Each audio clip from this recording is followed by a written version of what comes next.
All right. Well, it is now 3 o'clock, and this is the start of the birthday stream.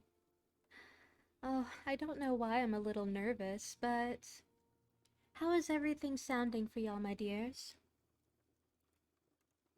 Hey, Scrambled Eggs! Thank you for coming! Hello, Looney Neptune. Hey, Game Crazy. So, still allowing sound good here. I'm happy to be here. Well, I'm happy to have you here. Sounds good to me. Okay. So, before we begin, there's something I want to show y'all here. So, I received a very special gift, or gifts, from someone. So I want to show that to y'all. So, as you may know, this is me. But let me show you something else.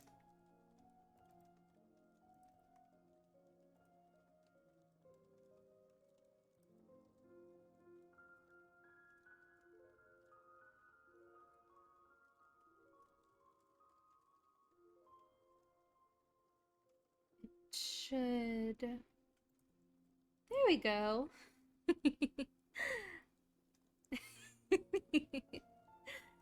So, I received this from the adorable little scrambled eggs.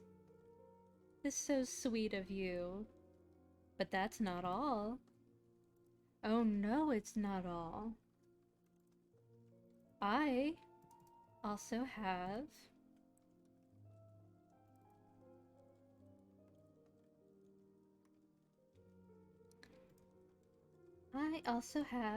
this.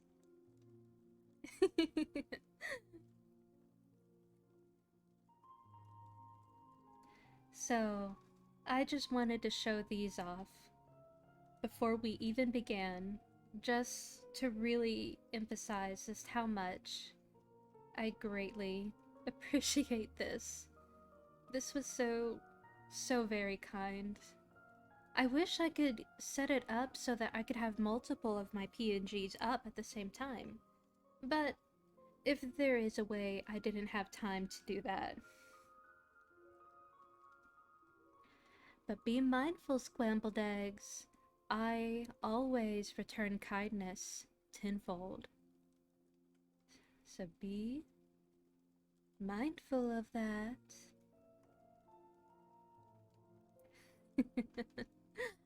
So, I wanted to show this off real quick.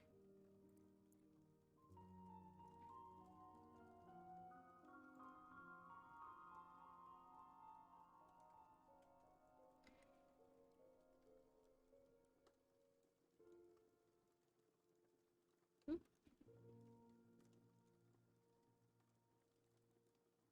Ooh, the site's having a bit of a freak out. Come on, you can do it.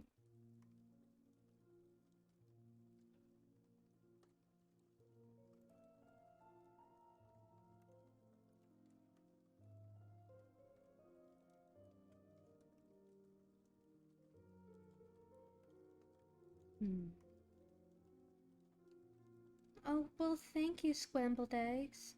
That's so sweet of you. I'm glad you like me that much. It truly is humbling that you would feel like that.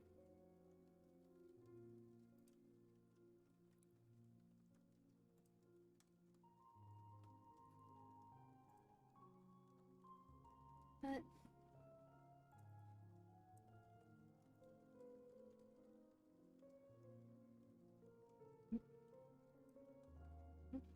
come on, now it's being a little slow.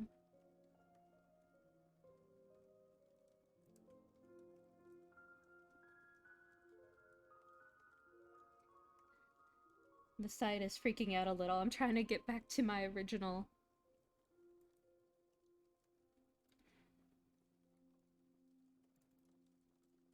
But I suppose if it doesn't want to work with me, I can always just fiddle with it later.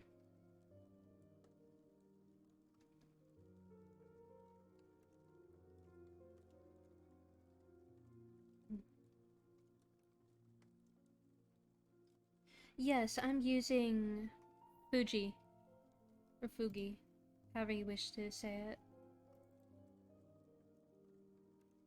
It's having a bit of a moment right now. I might just have to turn off the PNG for now.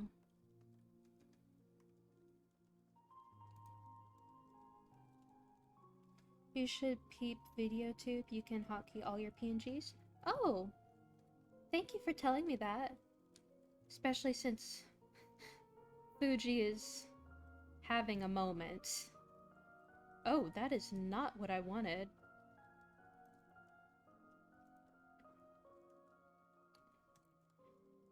Okay, I guess I'll just turn off my PNG.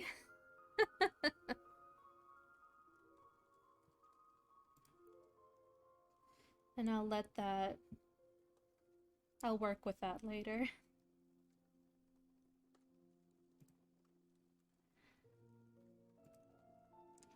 But I have other things that I wish to look at. So, I have decided to hold the raffle, obviously. But we missed the unicorn, I hope. Well, let me see if...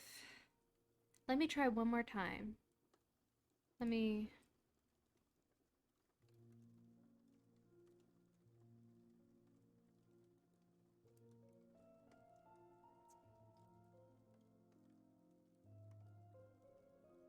Maybe it's...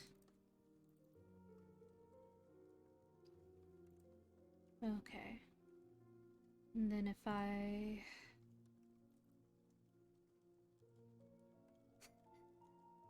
Well, thank you, Game Crazy. That's very kind of you to say. Okay.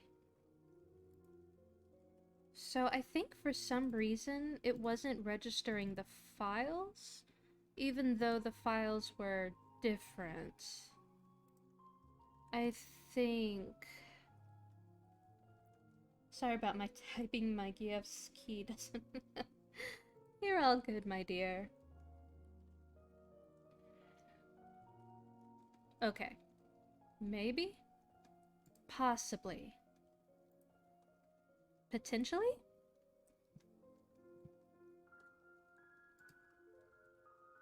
Almost.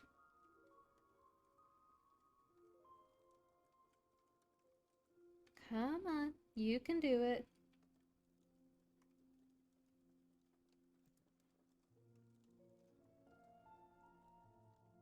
Okay. There we go. Now I'm back. Okay. I'll have to definitely look into that other place for the future. I'm a mythical being. Technology may or may not decide to work well with me.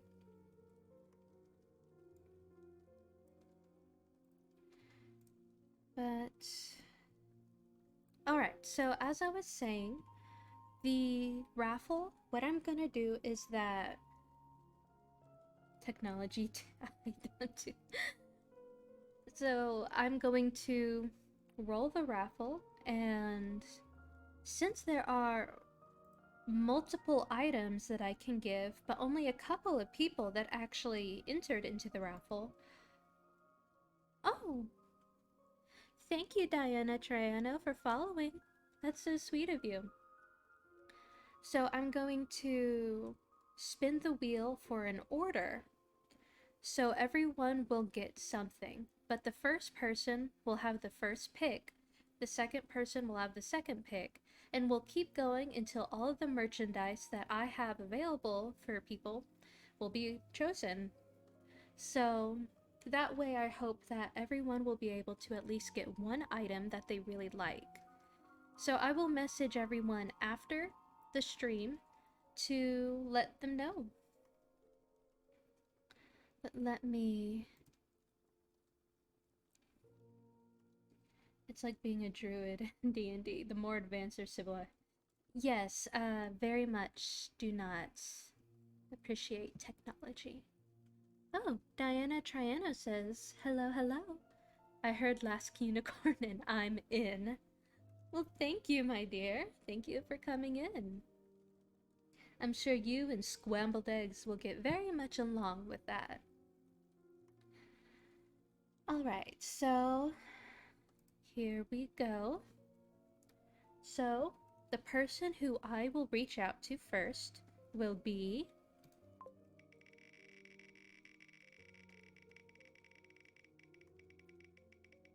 Oh, thank you, Diana Triano. That's so sweet of you to say. Alright.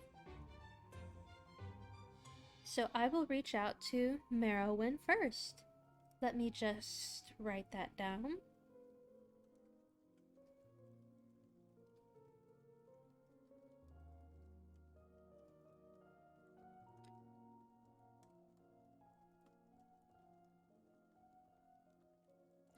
Alright.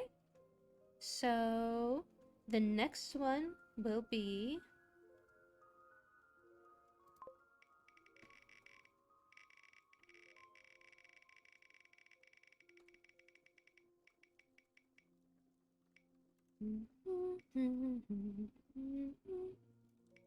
Ooh.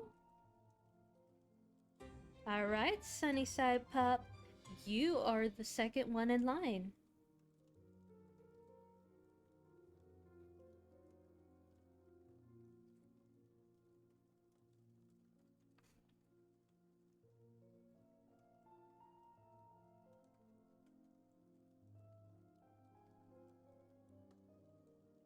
Alright.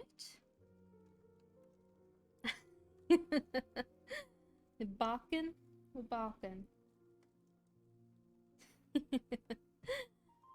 Alright. Now...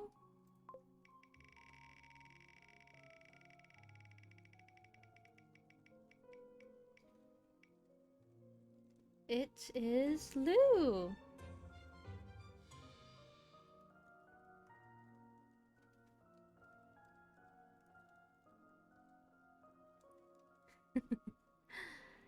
Okay. Just let me write that down. So up next will be...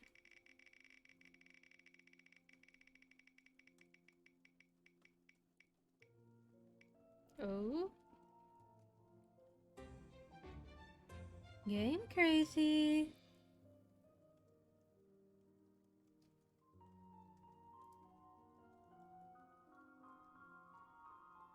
Alright. Congratulations. And so we'll see who is up next. Bat Queen or Zenith?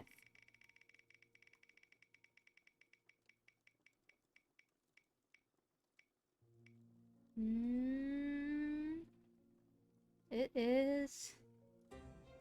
Zenith. There we go. And that means that Bat Queen will be after.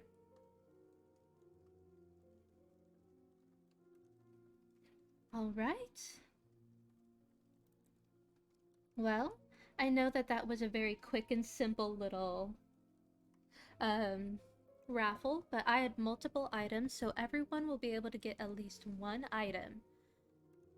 So, congratulations, everyone. I hope that all will be wonderful for you. Okay. I wish I could have changed the color of the wheel. Unfortunately, for some reason, it doesn't allow me to change the color.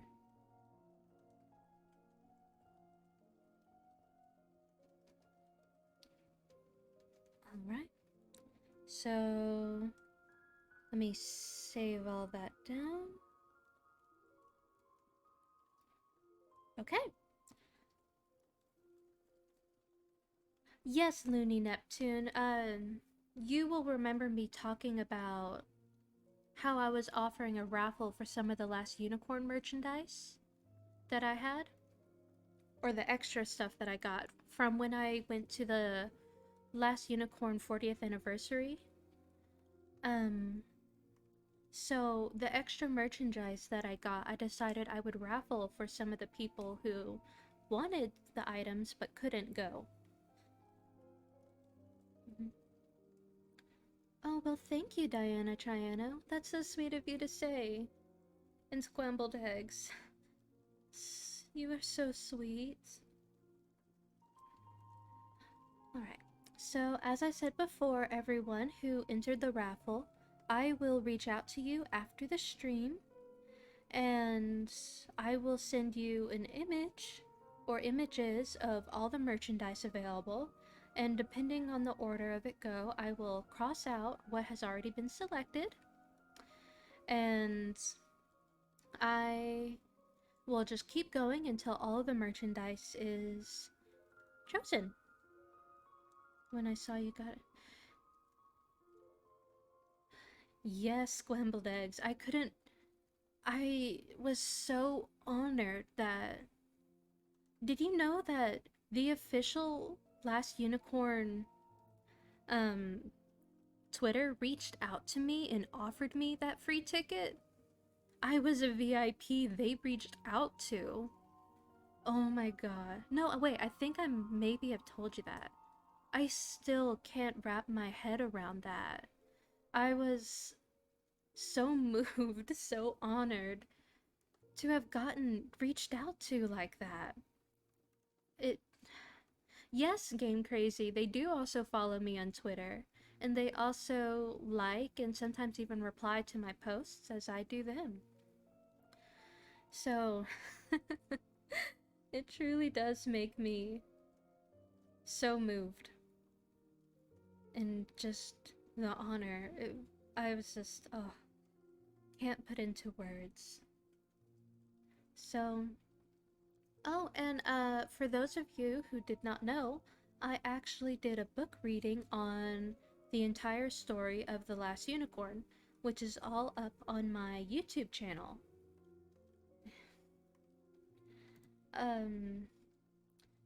Let me see if I can actually get the link to my YouTube channel. That might be nice for some people.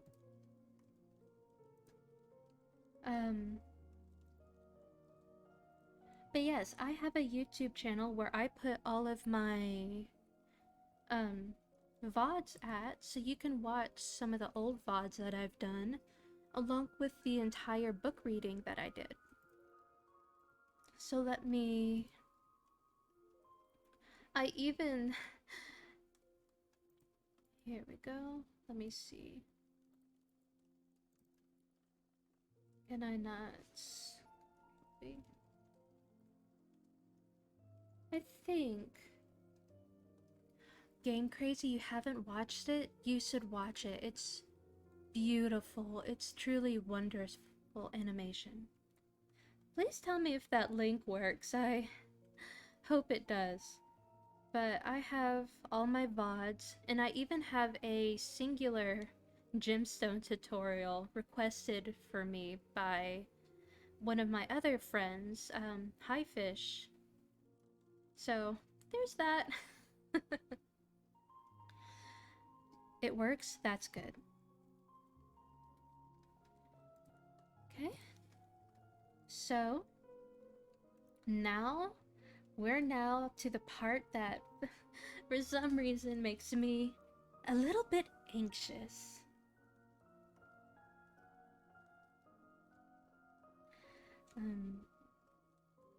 So up next, will be the Q&A / lore bit. Oh yes, Molly Grew is truly, truly wonderful. Add the Nuthouse VOD archive. Oh! Thank you, Game Crazy. I'll have to make sure to sub to you too. So I went back and forth on this, but I decided that I will do my lore / Q&A segment in my humanoid form. So, once again, this is a preview, a placeholder of my actual model, or rather, the rigging is not yet finished. So, keep that in mind as we go through this. Got my pin ready. Oh my dear. Let me put... So, once again, this model is not yet finished. As you can see, the physics are not complete. But the rigger is almost done. I just have $5 more left of the rigging. This was the kind of proof of progress bit, but I just need the final $500 and then I'll have paid the entire rigging off. Which, by the way, my dears, I do have a coffee if you want to donate anything, but don't feel like you have to. I do also have an Etsy shop with a sale going on right now, too. Let me see if I can get you a link to that. So, if you want to buy any items from me, I would be deeply honored, but please don't do anything unless you're truly able to do so. Oh, thank you, Diana Triano, for saying it's so pretty. Thank you. So this is the actual physical model in a sense. However, the rigging is not done. I guess that's what I meant to say. I'll certainly watch The Last Unicorn as soon as I can. I loved The Hobbit and The Return of the King. Yes, very much so. If I can get that link, it's being difficult. So to get some art from you. Well, thank you, Scrambled Eggs. So on my Etsy, I have lots of different things, actually. Maybe I can give y'all a preview of my shop. So You could always do movie night on your channel. Yes, so Game Crazy and I do try to do movie nights every now and then. Let me know if that link works, my dears. And... Alright, so... Wrong one. Here is my Etsy shop. Let me just get myself out of the way.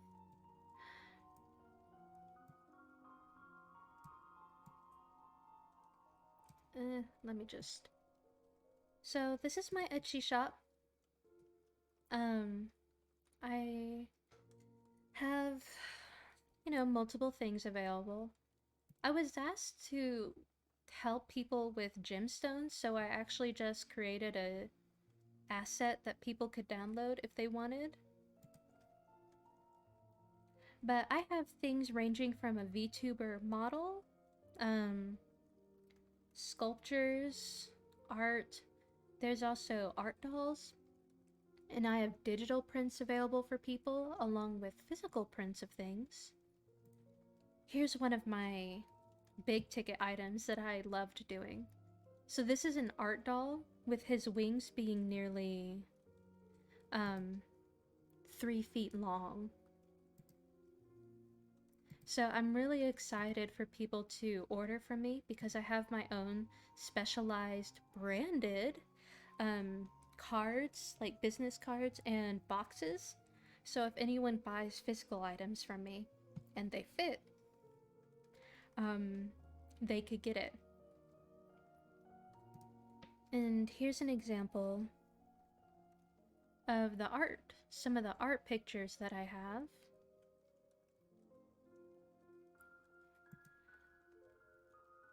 Oh, I love art dolls. I have 2 dragons. Yes, I love art dolls too. They're just so fun, so cool.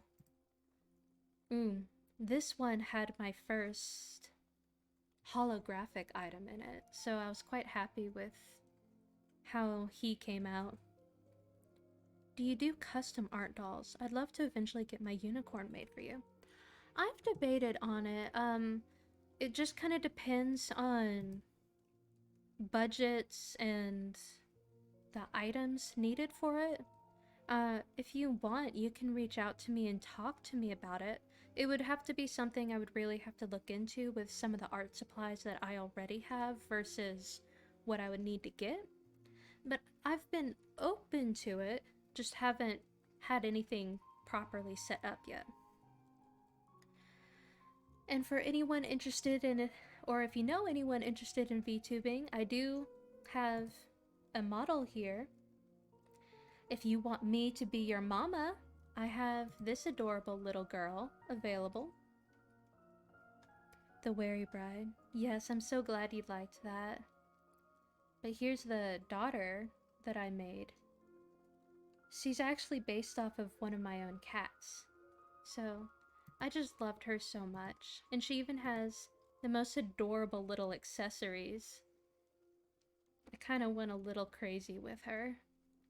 So, if you know anyone that wants to be a VTuber and would want a little cute cat model, right now it's just $900 for everything. She's already cut up and ready to go, just needs rigging. But, yes, I mean, I do art, I do all sorts of things. For digital prints, you know, you get the print just automatically as is, and you could download it. But maybe that's enough self-promoing. I'm sorry, I got a little distracted. I don't get to gush about my art all that much. Ooh, I think y'all will like this guy. So, this nesting drake pre-made item is called Red Tiger. And look at the video. Because of the pictures just don't do it justice. She's just so pretty. Well, thank you, Scrambled Eggs. That's so sweet of you to say. But...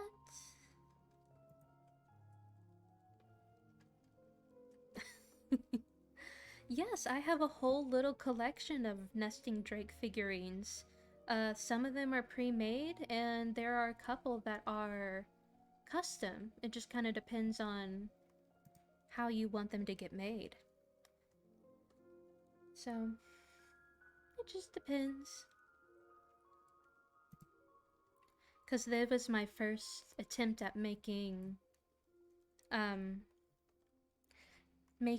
a mold. So that's why I have so many. Where is Lux? I could listen you go on about your art all day. Thank you.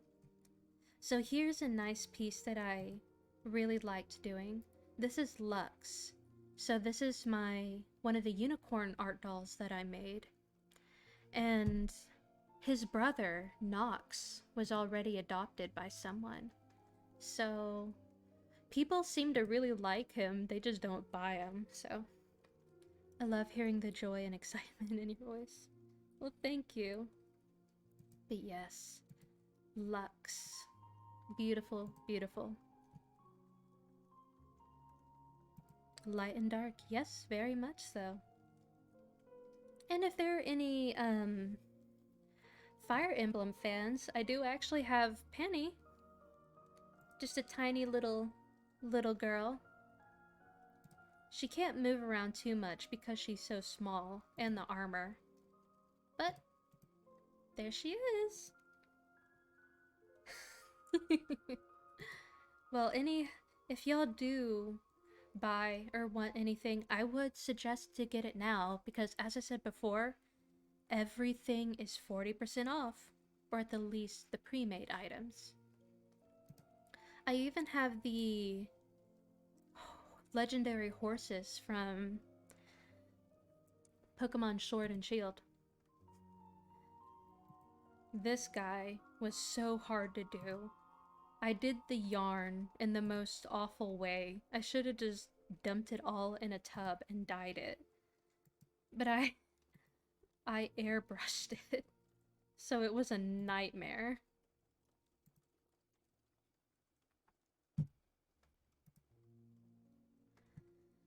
But I do also have a Elder Scrolls Online Crimson Indrik. And maybe after the stream in my Discord, I could show y'all the boxes that I have. And there's also handwritten letters that I've pre-made for every single one of my art dolls. And on the handwritten letter, you know, there's also my logo in wax and all written up, so it's all really fancy. If you were to make an Entei or Raikou, I would totally save up for one of them. I would have to think about it. Those are some really cool designs. I have in my mind the idea to try and do King Ghidorah, which, you know, would be a bit insane to try to do, but I kind of want to see if I could do him. So we'll have to see. We'll have to see. Warden T. Oh, thank you, Warden. So. Alright, well. Oop. Let me turn that off. Which art doll gave you the most trouble while building? So that would definitely be the... Oh, let me go back. Let me bring it back up. That would definitely be the dragon that I did. Ghidorah. I grew up watching the original Godzilla movies. I did too. I love them so much. So let me pull back up my site so I can show you. So Wybryn was the hardest for me to do. Just simply because of the logistics of doing his wings caused me a lot of stress. So, as I said before, his wingspan is 3 feet long. And I wanted his wings to be properly posable and membranous. So I had seen other people do dragons before, but the wings were usually like a felt. So they were kind of frozen and they wouldn't really move around properly. I didn't want that. So I ended up going with a see-through kind of stretchy fabric, and I doubled it up. And so the way that I kept them together is that, so as you can see on the wings, there are these big spots that have the stars on them. So those are actually spots where I glued together the wings very gently, and then painted over it with the gold to make it look like stars. And then on the higher up parts of the wings, as you can kind of see, let me see if there's a better one. The one made. Alright, here's a good example. So as you can see, I decided that I could try to keep the wings a little bit together up on the higher ends by giving him veins, so to speak, with some thread. So I sew together the wings by creating these veins looks on him, which help add to the kind of galaxy looking aspect. So he took a lot of thought for me to do, and that's part of the reason why he was so originally expensive. But he's beautifully posable. He can do so much. Let me see if I can. And in my description, I try to be very thorough. BRB, I lurk. Give off to work, so we go. Okay, thank you, Scrambled Eggs. I'll try to... I'll be talking about lore in a second unless things continue. But in this side, you can see I tried to be very thorough about what someone is getting. Oh, let me actually get... Oh, I'll wait then. No, you can go ahead and go because the lore will probably take a second to go through. So, and you know, there's always the VODs, which, by the way, if you're watching this on the VODs, thank you so much for doing that then. And if you're watching this through the YouTube, thank you. Everyone say hi to YouTube or the VODs. But yes, so I just try to be thorough with what someone is. Since when was I a star seller? Oh, thank you. Oh wait, then I'm interested in lore. Well, as I said before, Scrambled Eggs, it could take a long time for me to get through it all. Also, yes, you can watch on your phone. That's actually part of what I'm doing right now, is I only have one screen available, so I'm using my phone to kind of keep track of everything. Hello, VOD Squad and YouTube viewers. Yep. Alright. So, enough, shilling. Or self-shilling. Promoting my business. I don't know. Technology is very hard to learn, but very handy. Yes, it is. Okay, so... Now, are y'all wanting to hear my lore first, and then ask me questions about FaeNeth and myself? Or are you wanting to ask questions first, then hear the lore, and if you want to ask more questions, ask more then? Because I'm good with whichever.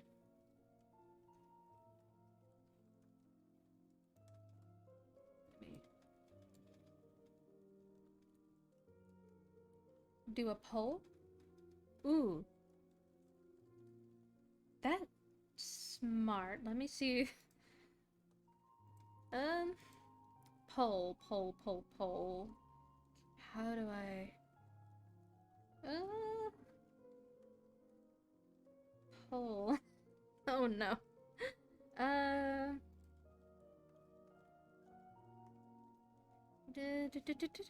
Manage your poll. Post.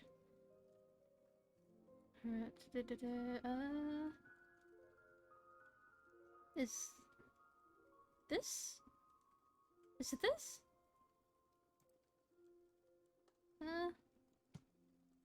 I think I found the thing to do.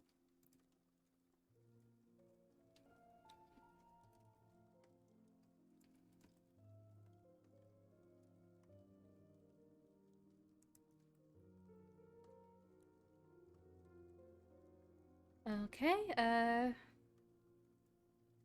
Q and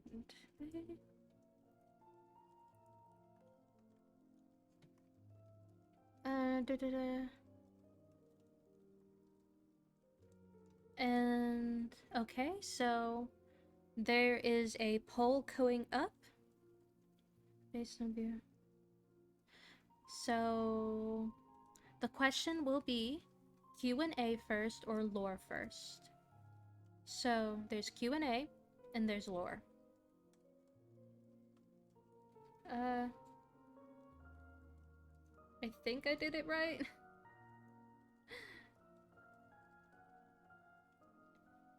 Did I do it right?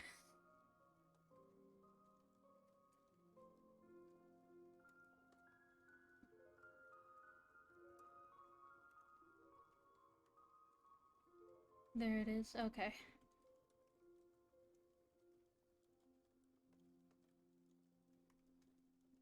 Yes, you did correctly. Maybe you can see something I can't then.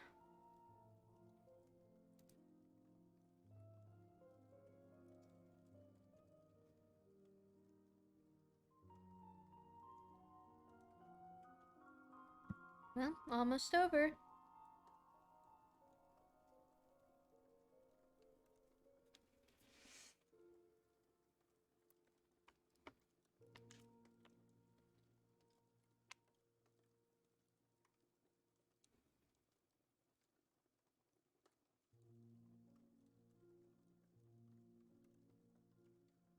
Okay.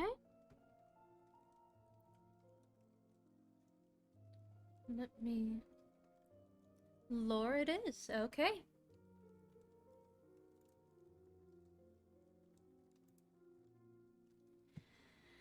Whew. Okay. So,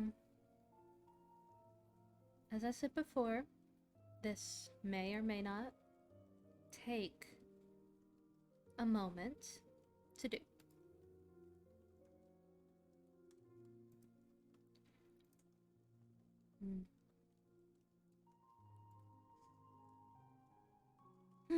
Okay. So let me set up the mood properly.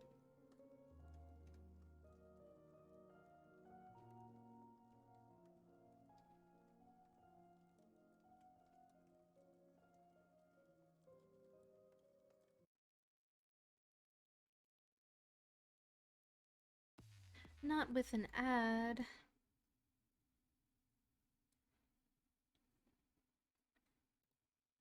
Let's see if this is the one I want.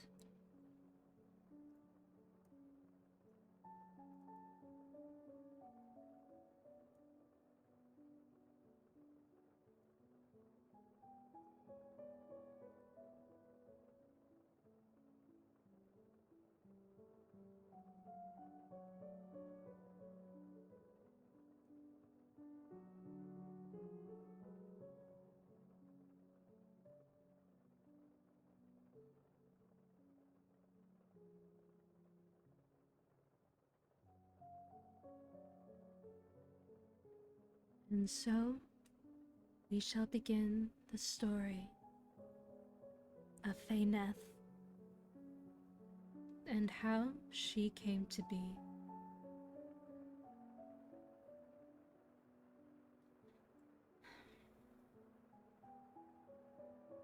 It all started a very, very long time ago.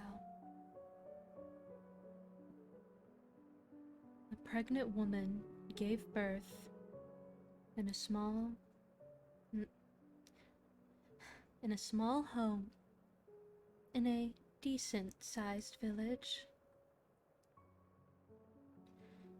But when she gave birth, at 3 o'clock in the morning, under the new moon, her child was something a bit unexpected. with almost what seemed to be a glow about her. She gave birth to a baby girl, but there was something different about her. On her forehead, there was a strange bump, a mark even. At first, she was concerned, until the church heard what had happened. The church of this village was very well known. They did much to protect the people and had done so for many, many years. Upon hearing the strange child being born, the father of the church came to see what had happened. The mother was at first concerned, but upon further notice, she realized that her child neither cried, just looked around, and didn't seem to behave the proper way. When the father saw this, he realized that the mother had given birth to something extraordinary and rare. Though the townspeople did not know this, the town had been blessed to every now and then have one of their own give birth to a child destined for so much more. The father, recognizing this, took in the mother and the fatherless child and decided to raise the little girl in the way expected. For he found that the young woman to be was a unicorn. It wasn't long after her birth that her form changed for the first time. A small little thing, a little fawn, with a black mane and tail to match her black hair. Despite the surprise, the family, or rather the mother, was told that she had been blessed beyond anything comprehensible to the majority of the town, and they should celebrate the birth of this unicorn. And so, the father and the rest of the church began to raise the child in the proper manner. She would realize that she was a unicorn, a holy creature who needed to behave in the ways expected. So she grew, joyful and innocent, yet far too knowing and astute. To some, it frightened. Others, it was amusing. And so, the father of the church started to train her in ways expected. She was to be an icon, an idol, an example for the townsfolk. They're supposed to look up to her and see that she is both supposed to be what they are to mimic, while also being something beyond what they could ever reach. So, during events from the church, the father would have her perform. She would be there, rarely in her feral form, i.e., her true form. Sometimes she would be in the form most familiar to the humans around her. She would sing, she would dance even, if they allowed it. They would use her in their rituals, and she would follow along innocently, and as she was told to do, for she was a good girl. She did what she believed was supposed to be what was expected of her. And although she never quite felt whole or with everyone, she was happy to make them happy. Her mother would always smile with the greatest joy at seeing her standing next to the father as he recited, despite her not realizing the reins, the golden reins that would be around her, the cage that she would be in, and what they would symbolize. For unicorns are wild and powerful holy beasts, always hunted and desired to be held by man. She did not realize just what was going on.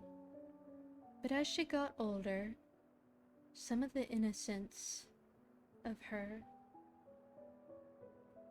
was tainted innocence.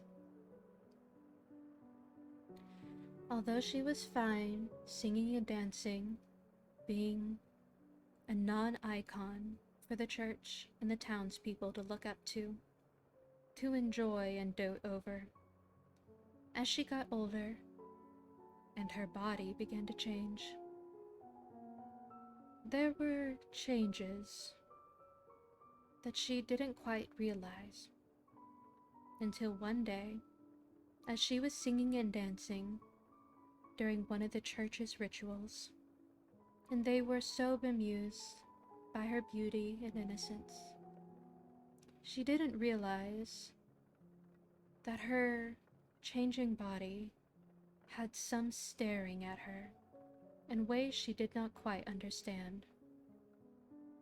However, her father noticed and knew, and although she was innocent to those gazes, he knew what they meant.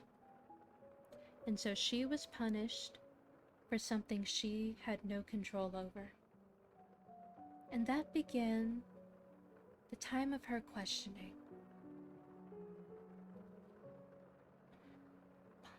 She was made to dress in very strict, confining ways, to hide her body, or to be overly loose clothing, so that nothing could see, and almost as though as if her body decided to rebel against this. The more her body blossomed and grew into something that was considered non-holy.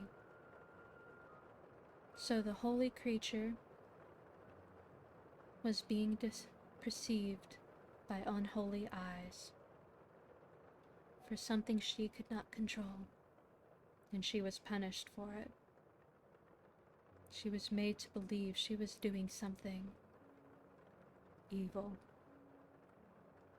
For a time, she wondered if she herself was evil, for nothing she had done.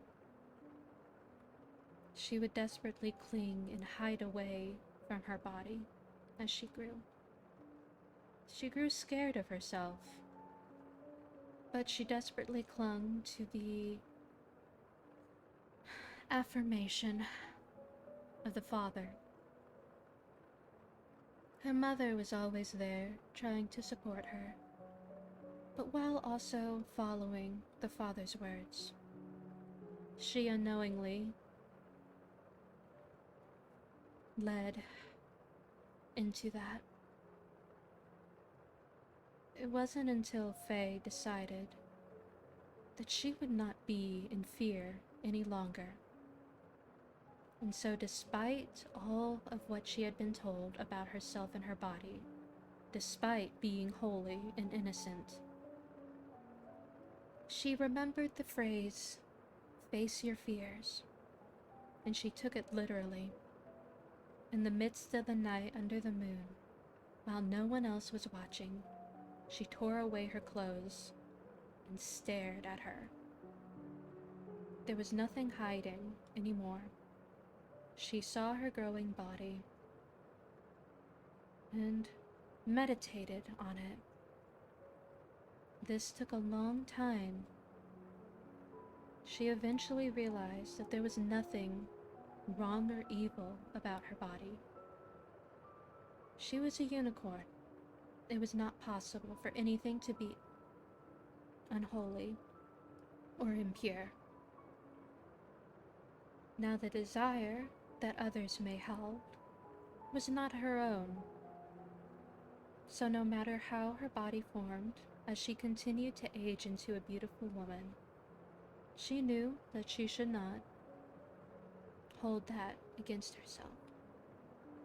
But in that moment, when she came to that realization, there was a spark within her. She realized that she had been told two different things by someone she held deeply in high regard. The father told her she was innocent and holy. The father told her that her body and who she was to be hidden away and disgraceful. These could not be the same, while one was true. And she came to the realization that there could be more. As she grew, she began to notice more hypocrisy. She loved the father as much as she loved her mother. But to realize that not everything could be trusted led a wedge between them. She did the worst thing possible for the father. She asked why. She didn't just follow orders blindly anymore. She asked questions, which he did not appreciate. Eventually, he just tossed it aside as teenagedom. Her questioning, her becoming more and more in tune with everything around her. There were multiple things that kept popping up. How she was originally allowed to learn many different things until she began to develop, and she was no longer allowed to learn everything that everyone else had learned. From astrology, it became sewing. She learned the art of homemaking, but she could not look into the stars anymore. How or why the world worked, despite her being a creature of life. It wasn't something she was supposed to learn, said the father.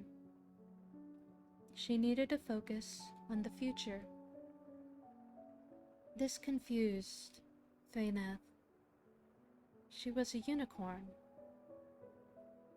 What was he expecting from her? She continued playing in his rituals, being held within the golden reins, or having the golden bridle wrapped around her.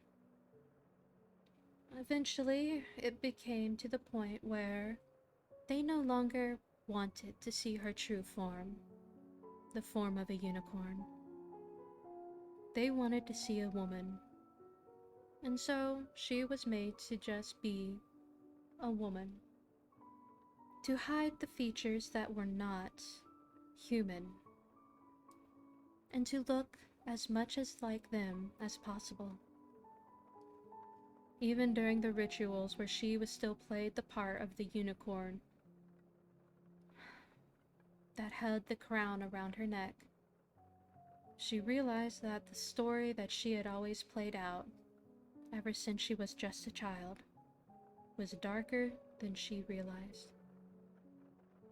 It was a story of a unicorn being hunted down, taken in, and made to heel to man, to the church.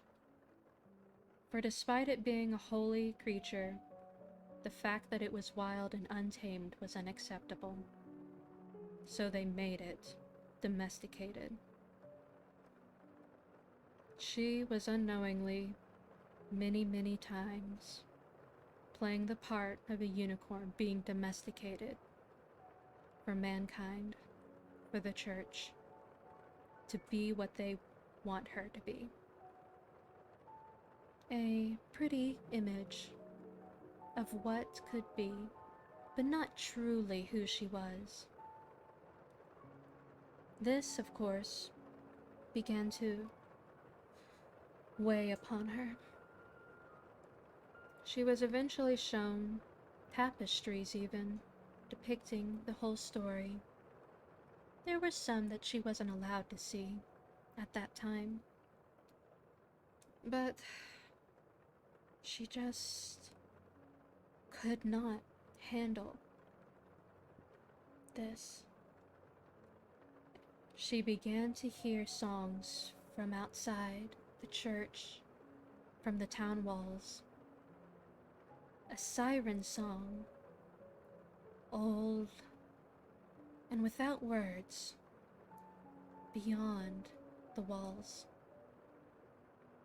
In the middle of the night, under a full moon, she found herself drawn to the very edge of the walls, staring past it and into the deep, old woods that lay just beyond. She desperately wanted to go, but before she could even try, a knight's guardman called out to her, and he summoned the father, where she was scolded for being outside at this time of night. She was a holy creature that needed to be protected. She should not be out. She should not go to the forest. Despite this, the song still played, and her dull horn, which had not had any spark of life before, slowly began to gain a shine.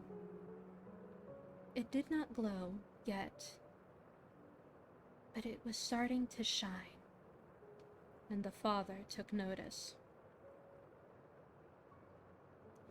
This continued, this thinly veiled play between the father and the unicorn, with the mother desperately trying to appease both of them. It got to a point where she, now a woman, noticed that everyone around her was behaving in a different way. Hushed, yet giddy. She couldn't easily notice the silenced conversations as she came by, the looks that they gave her. She knew there was something going on, but she did not know what. So she went to her mother and asked, "What is going on?" Her mother knew that she could not hide from her what was going on. But her mother was excited, joyful. She said, "I'm not supposed to tell you this, my dear, but the time is almost here. Your time to join us all and finally become the woman you were meant to be." Confused, Fayneth asked her, what did she mean? What was this in reference to? The mother said, "Well, apparently, whenever a unicorn has been born within this village, they will undergo a ritual, like a coming of age ceremony, where they will finally become truly one of us and go into adulthood in the way they were meant to be. This did not answer her question, but only made her more frightened. She decided that she would confront the father. He was a bit irked at the weakness of her mother, but he was excited too. He told her, "Any time a unicorn has been born of us, we had a special ceremony held for when they came of age. No one else knew of this except the town's leaders and the priests. This had been passed down for ages, so no one else could have possibly known, although the ceremony has garnered some talking." The unicorn demanded to have more information, obviously. Fun fact giver 33, thank you for the follow.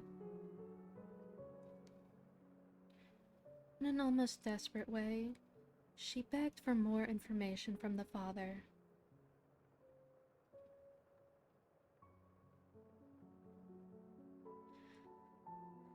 He begrudgingly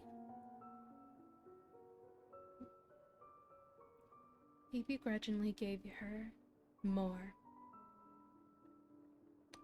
For her, it was to take place before a wedding ceremony.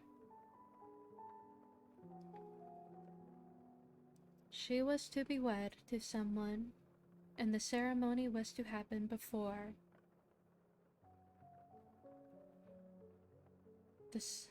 the ritual was to make her into a proper woman, to tame and domesticate her so that she could properly be a wife. Still holy and beautiful, but not quite the same.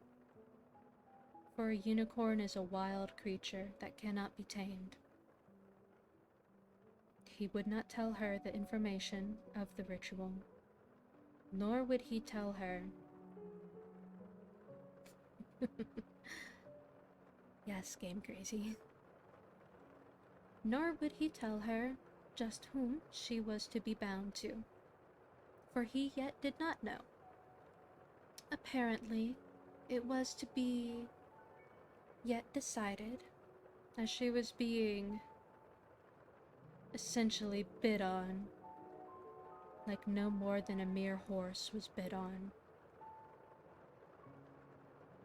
A broodmare. In desperation, she tried to find more information. Then she remembered the tapestries, the ones that told of the story of the unicorn made to heal to the church, losing itself for what it is. And she remembered the ones that were hidden away. So she broke into the area where they were held, and she found the answer. In this story, the unicorn that was captured, depending on if they were male or female, their stories were different. But it all started with the same act. The removal of the horn. They would disgrace the unicorn, tearing off the part that would make them what they were, the physical form of their magic, their soul. As the young woman wept in fear of what they wanted to do to her, to change and defile her, to force her to be something that she was not to be, despite having been praised and loved for what it was. The mother heard her child's cries and came to comfort her. The mother, unknowing of her despair, said, "Why do you cry, my dear? This is just something that they do to help you truly become a part of the human of the village, so that you can truly become the woman you're meant to be." Faeneth, holding on to her mother in desperation, said, "That would not be me. They will take away everything that I am, everything that they supposedly praised of me. They would gut me of it." The mother seemed to pause for a moment, seeing her the desperation in her child's eyes. She had always been loyal to what had been told her to do, but she was also a mother who truly loved and cared for her child. Faeneth, before her mother could answer or reply, stormed away from her and approached the father. She told him of what he knew, of the tapestries, and demanded an explanation. He seemed confused. "It's just the way to make you fit in with us all, so that you can truly be the human woman you are meant to be, while still being a unicorn." Faeneth pointed out how the removal of her horn would take away all that she was meant to be. How could this be, and how could this happen, when she was supposed to be a holy creature, both loved and admired? How could they do such a thing? He, bemused, told her that a unicorn in the end is a wild creature, and one of magic. It is from the horn that they are connected to the magic of the world, and so, in a way to make her a proper woman, they would simply remove this connection so that she would no longer be wild, no longer be magical. She would still technically be a unicorn, despite the fact that they would remove all that made the unicorn what it is. He said that in the end, she was supposed to be an example for everyone. And so if the unicorn can be brought to heel, so should everyone else. She was just an icon to be an example of this. He, not realizing the horror of what he had just said, tried to placate her by saying, "If you were born a boy, we would not just take the horn from you, we would have turned it into a sword, so that you could go off and use your horn to become a proud warrior. Since you were born a girl, we will take your horn and turn it into beautiful jewels and accessories, so that you can truly stand and shine above the others. We're not just simply taking it from you, we're just removing that bit." And, according to the father, she could apparently be offered to the highest of families due to her birth as a unicorn.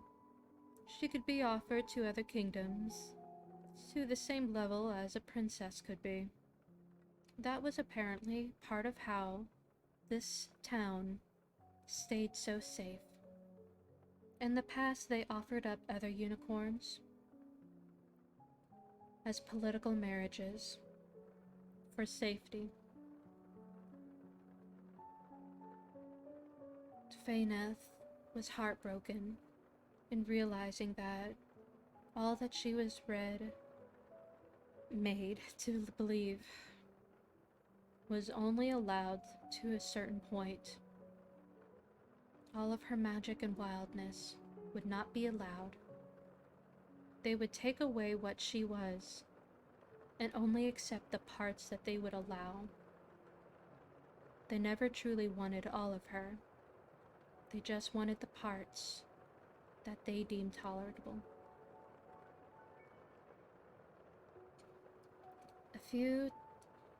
Some time had passed, and she was desperately thinking of what to do. But before she knew it, the day of the ritual had come to pass. She still had no idea whom she was bartered off to be with. She did not care. She just knew that she would not be domesticated. And so, within the church, her gilded cage, her toxic, thorny home, the place that was once so warm, kind, and loving to her, she realized was just pruning its beautiful rose until the time was right to cut it.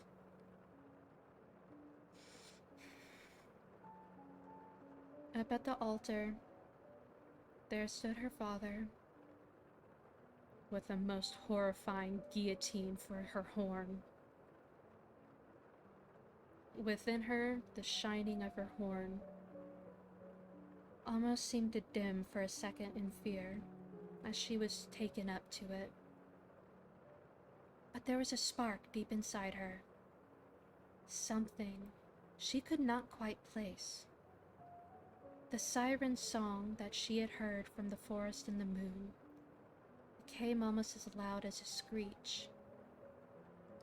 And for a moment, she felt a spark of something. She refused this. Before all the onlookers, she tore away her clothing, bared fully for who she truly was. They were horrified. The father demanded that she place back the covers that he had chosen for her. She acquiesced in a sense. She did not put on the clothing he gave, but rather changed back into her true form, the form that they had slowly but surely did not wish to see her in. Her true form, the form of a unicorn. They were confused and a bit shocked to see her. She had grown, truly. Instead of the tiny little fawn, she had the wild mane as black as the night, skin as pale as the moon. And she decided then that she would not bow to this. She was a unicorn, inherently magical and wild, gentle and kind, but she realized she was holy. She knew that whatever decisions she made were justified and true. Whatever she chose to be was right, and this was wrong. With a sound that wasn't quite a roar, but almost the sound of twinkling bells or a gong, she released this guttural cry, and she charged at the pews. In her fury, she tore down the church. Everyone was able to get out, but she trampled it underneath her feet. And without a second glance at everyone, she turned and ran for the forest. She had forgotten of the golden chain around her neck that she was being brought up to the altar with. And as she was getting closer to the edge of the town, she felt someone grab it. She wheeled around and saw her mother holding the chain. If it were anyone else, she would have happily have broken free. But she loved her mother, and her mother loved her. They stared at one another in a silence as the rest of the crowd was cheering and scolding the unicorn for her outburst. But the mother and the unicorn just stared deep into one another's eyes, having 1,000 conversations in silence in a second.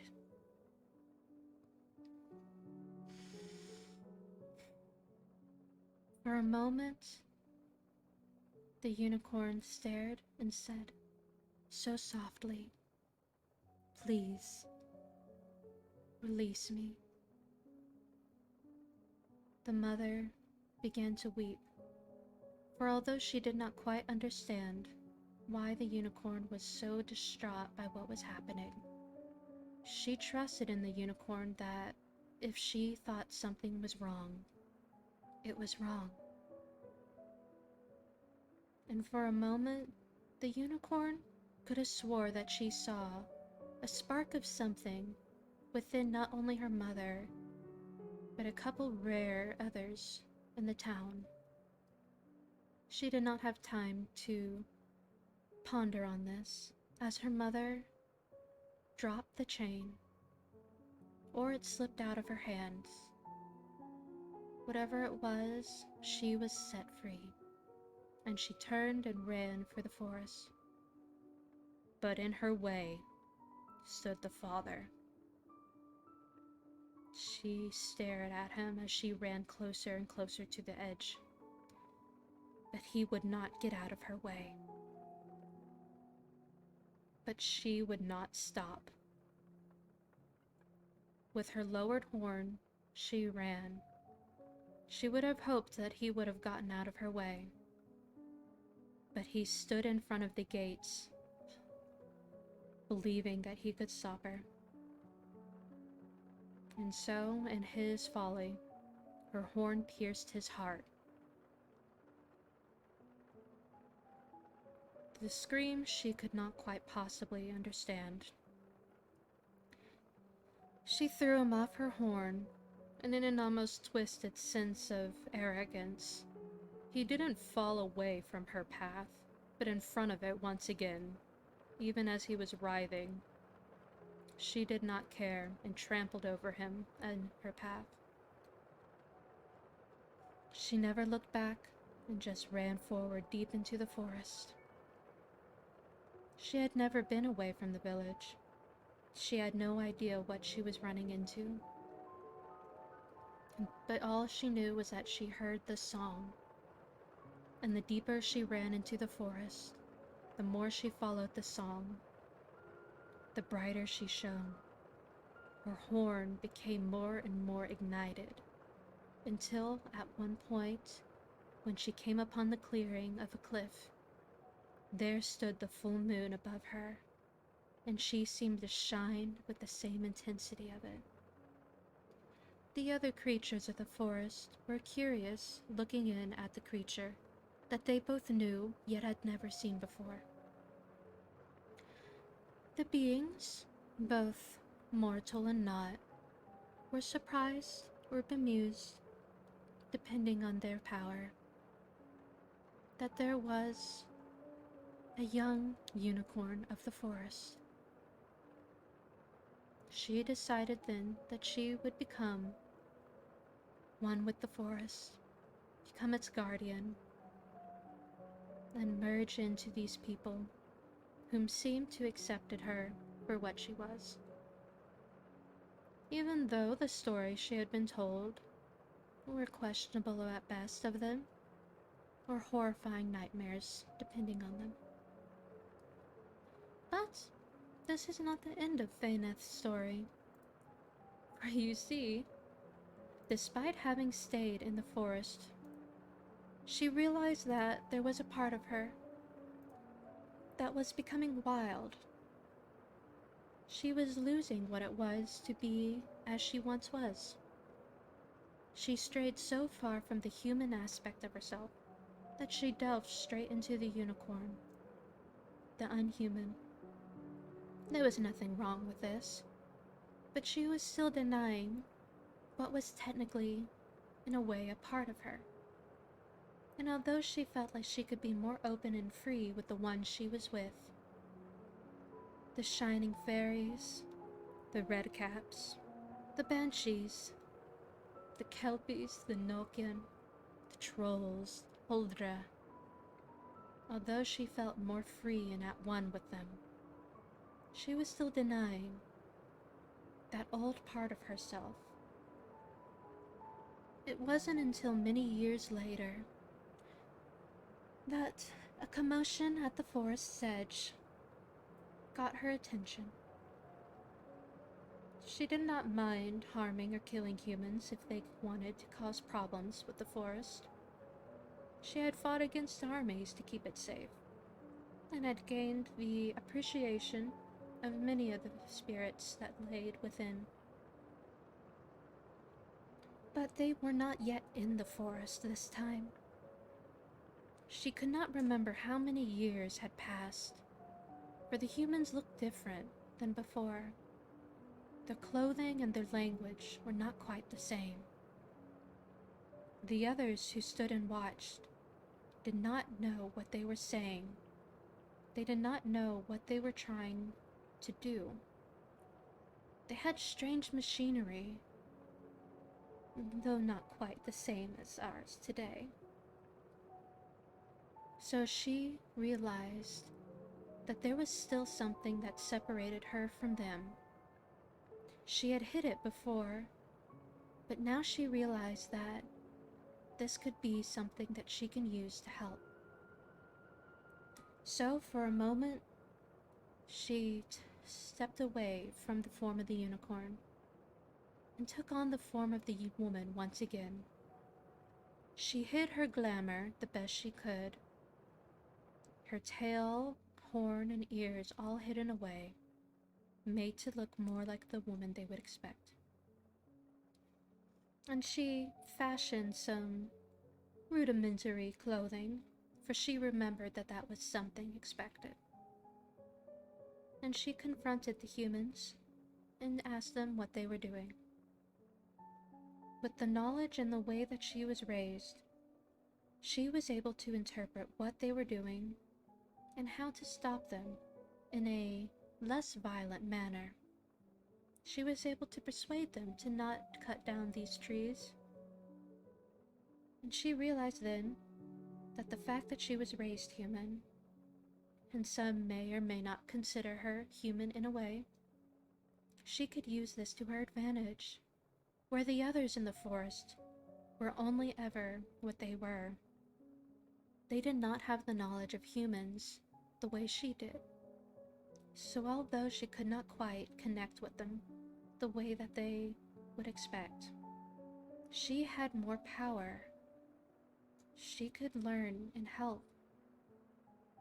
And so, every now and then, Faeneth would delve into the world of humans to learn and adapt, to stay up to date with how things were, so that she can keep the forest and its inhabitants safe with the knowledge she had of the human world. And it was quite beneficial. In another story, she even found ways to properly own the forest, but that is in itself a long story. She even garnered the favors of some humans that she may have helped. This clothing was a gift from a princess she had helped, and so she found an easy balance. And that is why you see me here today. I am here to keep up to date and learn more about how humans are working. I love the painterly style you have going on. Well, thank you, Rose Valentinas. So, here I am to this day, trying to learn more about humans so that I can take this knowledge and help keep my forest safe, while also, hopefully, educating the ones that I meet on how to not delve into things they shouldn't.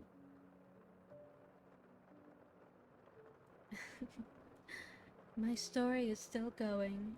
This life is eternal, but I am here in service of the ones I love. There are many stories I could tell you, and perhaps one day I will. But be they from the war that I self-waged upon a whole army that tried to invade and eradicate the malicious creatures of my forest, how I garnered the favoritism of a dragon by saving his life, or a kelpie who is quite far too enamored with me. But these are all stories for another day. And that is the rough, rudimentary story of FaeNeth and how things came to be. And so, if you have any questions, I will be more than happy to answer them at this time. Be they about me, about FaeNeth, or stylistic choices, stories of the background, whatever you want.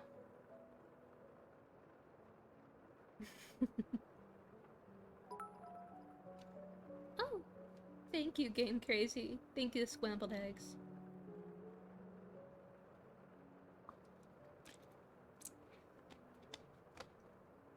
I almost wish I had written all that down in cards or something so I could have properly read it off, but I don't think it was too bad for just going off of memory.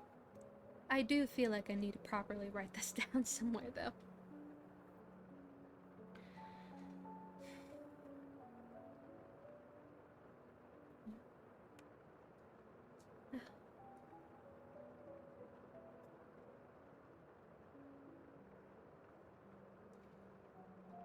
Sorry for the weird pauses in my drinking. Or the model, it's me drinking. Oh, Amundal! Thank you so much for coming in, my dear. And subscribing. That's so sweet of you. Scrambled Eggs asks, does FaeNeth like to visit modern-day cities? Or more so, is she able to see modern cities? So, she doesn't necessarily enjoy going to them. You have to remember that unicorns and many other fey creatures have an aversion to iron. And if you think about it, steel is not quite just iron, but it's connected. It's like refined and altered iron. So it's very uncomfortable for her to be around so much. The air and the loud noises are all very much far too stimulating for her. So she tries to avoid going as much as possible, but she will tolerate it if she needs to. Especially if she notices a distinct fashion change. She will try to dress more for the times. So if FaeNeth were to go to a big modern city today, she would not be wearing this clothing. She would have a more acceptable clothing to be seen with. Too much metal. Yes. So much metal. Not enough trees or life and stuff like that. The smells and all that, the dirtiness, it really does bother her. Iron is big out, usually cast iron, and some are sensitive to any iron. Yes. So she can. She doesn't like to, but she will. She feels it is her duty to go every now and then.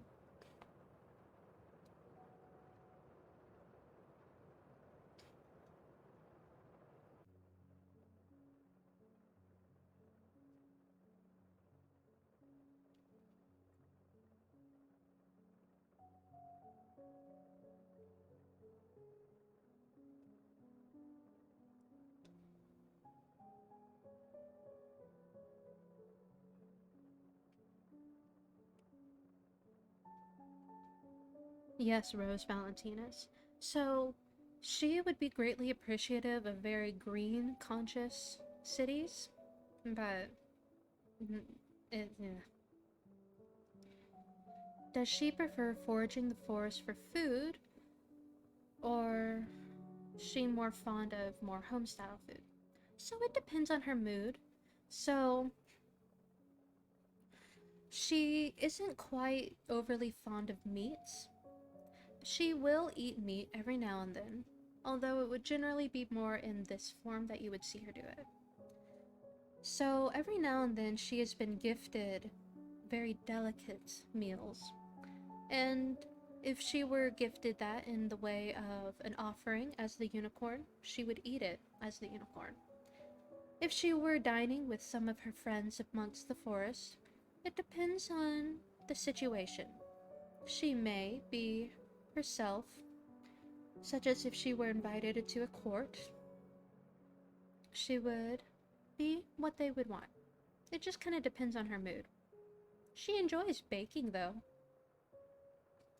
However, there have been some more interesting foods she has been attempted to be offered, such as the Kelpie I mentioned before. He, in his ignorance on how to properly court a unicorn, in his defense, he tries amazing for a Kelpie can, but there was a time when he offered her the most delicate prime piece of liver from a freshly devoured human child. She did not appreciate that. Now, if this were another creature, they might. She did not.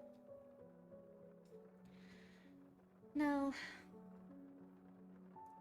there are times when she would cook or bake. It just depends on her mood, essentially.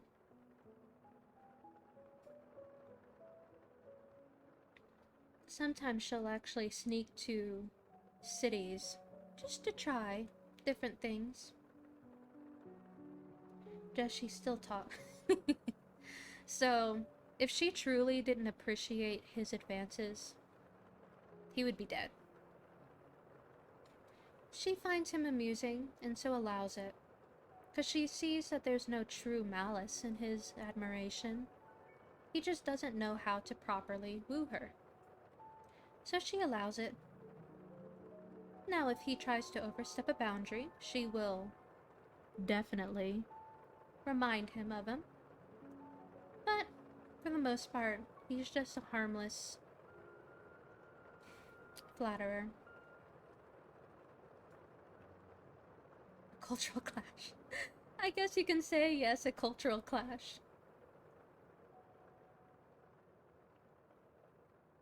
Yes.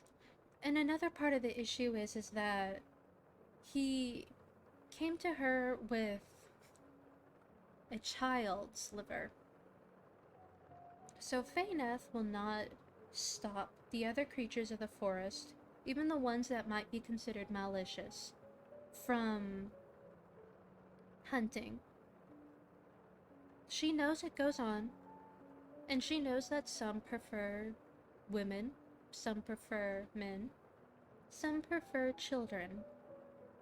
It all just kind of depends. However, Faeneth is a very motherly creature, so she allows these huntings to go on unless she is near and sees it. So the majority of the creatures of the forest know and appreciate that she will not get herself involved, but they do also understand that if she sees a child potentially about to die or be in danger, or perhaps a pregnant woman, they do know that she will intervene. And so they try to not hunt if they know that she is around in the area. Now, human men, she's less likely to intervene. It just depends on her mood. Yes. So, take the Nilken. He is well known for luring women and children with his beautiful playing. Faeneth will like to play around with him and listen to his beautiful music. Thank you for lurking, Rose. However, he does know to not hunt for anything in particular if Faeneth is close to the area, because she could potentially intervene. So, as I said before, this is something that many of the Flesh-eating creatures appreciate that she will not usually intervene, but are understanding enough when and where she is and when and where their prey are. If it were a woman of... It truly does just depend. She can tell if there's malice in it, but it depends on what you mean by wicked ways. So FaeNeth's morality isn't quite aligned with human morality. It's a little bit separated. So, like I just said, the fact that she will not always intervene someone being eaten. She knows that it happens and allows it, unless she is extremely close to it. If she were a creature more of human morality, she would go out of her way to purify or kill the creatures that would, eat humans. But she's not. So it's a little bit separated from human morality.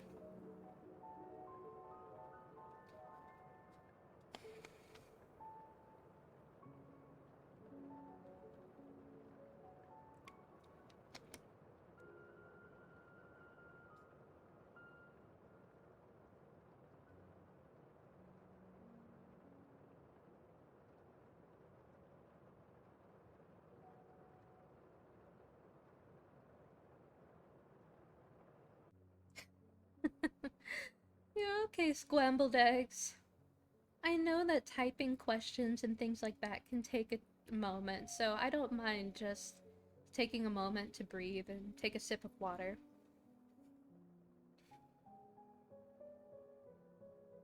And as I said before, y'all can ask me questions about anything. It could be FaeNeth herself, why I chose this type of look, why I chose a unicorn, um, just all sorts of different things. It could even be questions about me, FaeNeth, beyond the computer. Drink your water. Yes, very much so. Oh, and as y'all can probably see, I tried really hard to add more,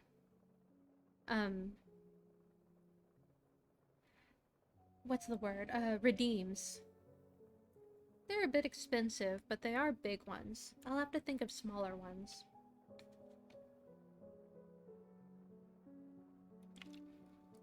I guess that's my drinking face. This.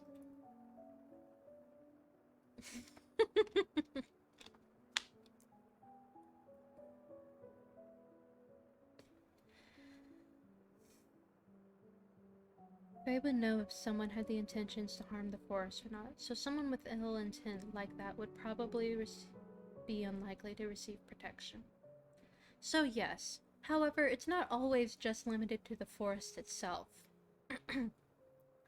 FaeNeth might intervene if someone were trying to harm a creature the forest too. Like I said before, there was a time when a dragon was about to be killed by some knights. She did intervene, despite whether or not that was a human moral thing. It depends on the person. That was merely an example. Scrambled eggs. What kind of music do you prefer? And is your music taste different from FaeNeth's? So, I really enjoy symphonic metal. So, take Nightwish. They're one of my favorite bands. There's also Epica and things like that.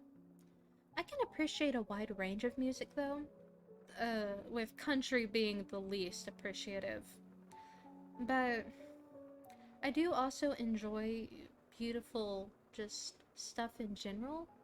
So, like the music I have in the background with the delicate piano is something I appreciate listening to. Well, thank you for the compliment, Game Crazy. Now as for music taste different or the same, so FaeNeth is me. I am FaeNeth. There is, I would say, essentially not really a separation between us. Now, even her backstory, I've taken from my own.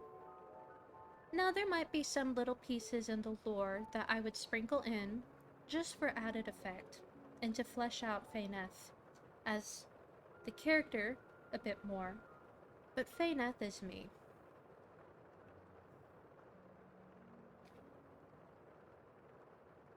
I know some VTubers enjoy creating a whole character and story separate of themselves, because it could be fun, like live role-playing. But I just wanted to be me. I've thought about streaming for some time, but I was far too shy to really properly show myself or stuff like that, so here I am. We have had several discussions about things such as music and other genre-based music before. They have been great conversations. Well, thank you, Game Crazy. If you want a really interesting music recommendation, there is, Jehan. Let me see if I can... because it's hard even for me, and I know what I'm looking for to find it. So it's like dance music, but belly dance music. Let me see if I can find it. Jehan Goddess Dance Music.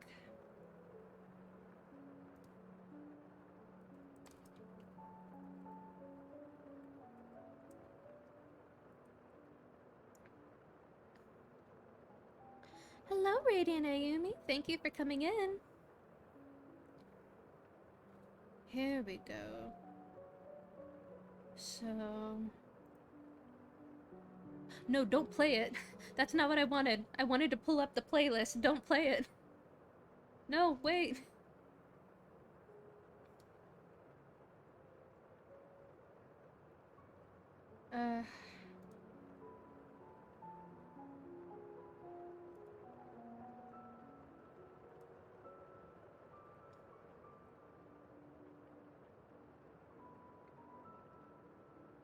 So... FaeNeth can actually be quite a sensual being as well. So she can enjoy things like that too.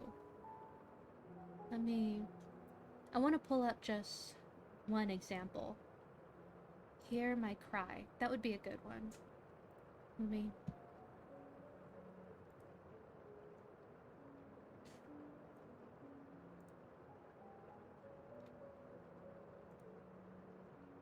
So...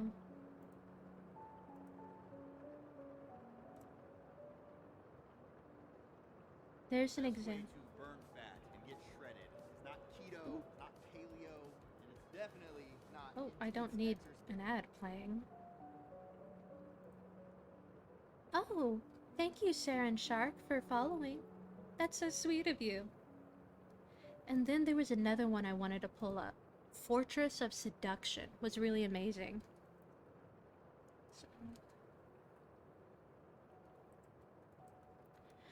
So things like Two Steps from Hell and Thomas Bergeson, things like that are also really, really nice. Let me... oh, is that your girlfriend? I didn't know that. Well, thank you for coming in. You are most welcome here, my dear.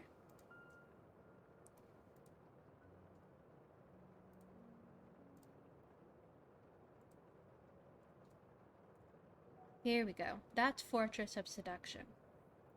So, as I said before, FaeNeth can enjoy more seductive songs as well. Some, she knows, that can actually be quite blatantly raunchy. Take Enigma and Delirium, for example. Enigma has some beautiful, sensual songs, too.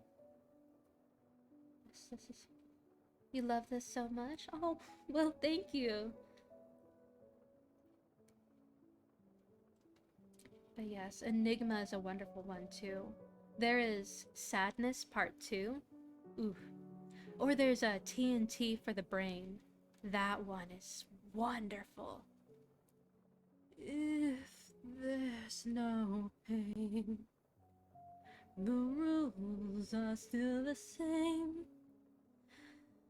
With you, just lead me. I'm ready to play. Have you heard of Spirit Box or Ginger? I have heard of Ginger. I haven't listened to her. I'm not as familiar with Spirit Box though. TNT for the Brain is amazing. There's also... Do y'all know Hailan? That's a really cool band too. I remember being surprised by that side of you for the first time. Yes, so... As you remember in the story, she was always suppressed, but that wasn't who she was, even though she was originally thought that she was evil because of it. Spirit Box is a similar band, female-led singer like Ginger, amazing range. I'll have to look into it. Especially for when I have my aggressive pacing moods. It might be good to pull up new songs.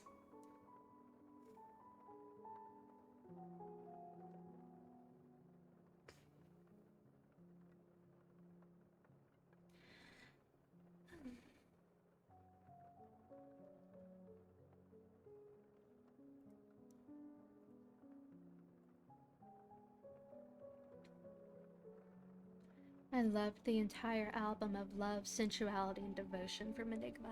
Yes, me too. You know, I remember on Twitter a little while ago, I don't think this got any notice at all, but I did a post where I essentially put different moods, um, that would encapsulate FaeNeth and connected them to songs.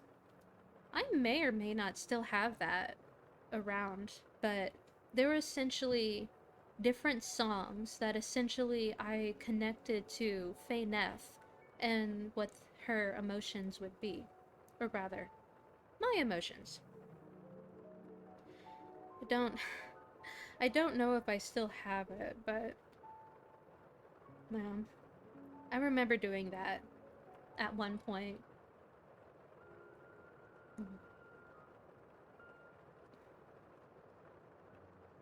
Well, maybe if I find it or find the tweet again, I could make it known. Simply because there were some really good songs. So, for example, I had a song that would be if FaeNeth was trying to seduce someone, this would be the vibe. Or if FaeNeth was going into battle, this would be the background music. Just different things like that. And, you know, I thought it was a good way to show off more songs. I'll have to find that.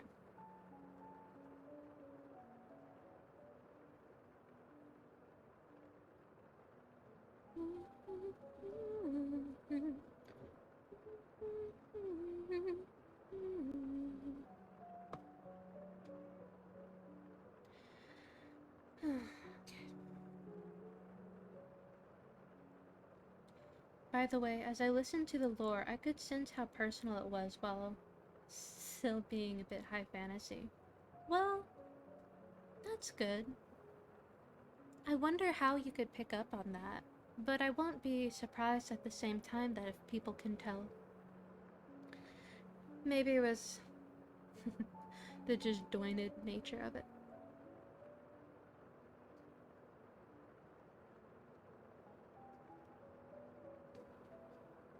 What is it, baby boy?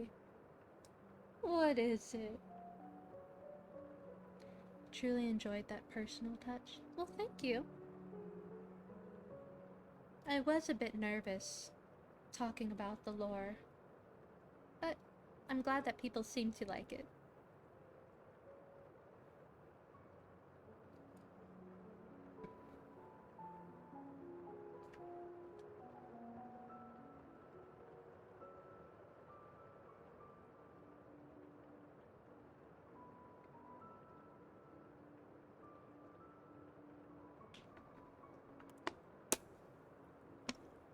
That's such a silly face. Oh my goodness. I feel like that could be a meme, just the drinking water face. part of it is from having the opportunities to have some meaningful discussion. Yes, of course. As I said before, now's the time to ask me any questions. I'm not afraid or ashamed of talking about anything. You can ask me myself questions too.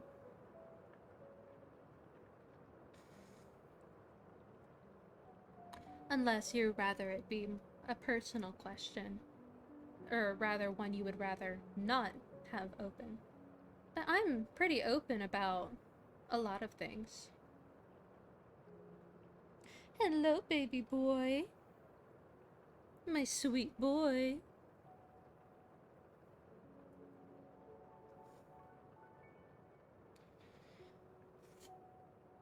I really don't have any questions that I haven't asked before. Okay. Well, are you comfortable talking about your job outside of VTubing? Yes, I am. So, as you saw, I do have an Etsy shop, and I do have a sole proprietorship. So, I do that. But my main job is actually working at an ER. So, my schedule can be quite intense. So, I work Wednesday, Thursday, Friday, um, night shift. So I work from 7 p.m. to 7 a.m. And I work as the, I guess you could say, essentially front desk receptionist at an ER. I check people in, but I also deal with the paperwork involved in it, and I also have housekeeping duties as well. We're a small facility, so there's only so many of us. So I also do the janitorial things, keeping things clean, things stocked. It just kind of depends. But that's also why you probably won't ever see me streaming Wednesday, Thursday, Friday. I worked at a nursing home on third shift. I was housekeeping. Aw. But yes, it helps pay the bills, but it's a bit hard. Um, like, it's deeply emotionally exhausting. Um, as you may or may not know, I'm not diagnosed with autism, but there have been conversations and questions as to whether or not I am. But at the very least, we know that I'm very much diagnosed with generalized and high social anxiety, along with depression.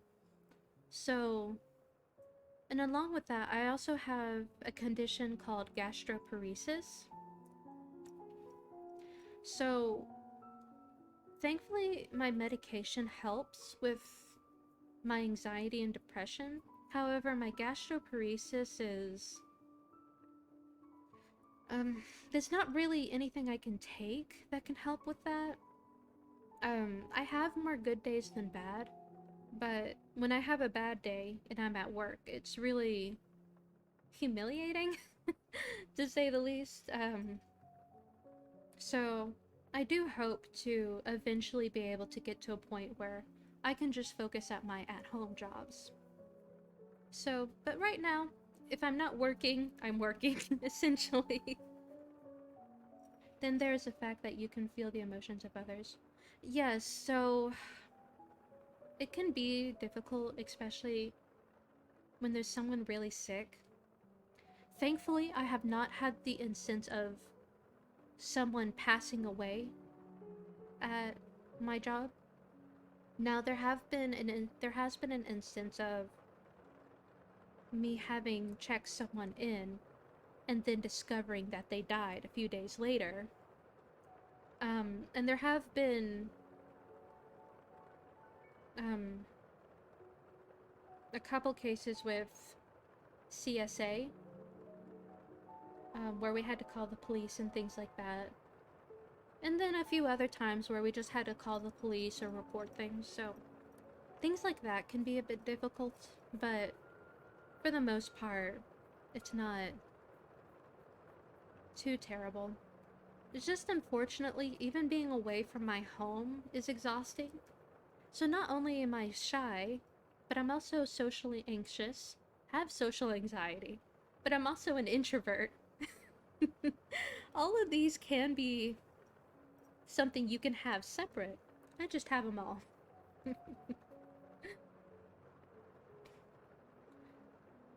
But all the people I work with are amazing, so I don't have to worry about that at the very least.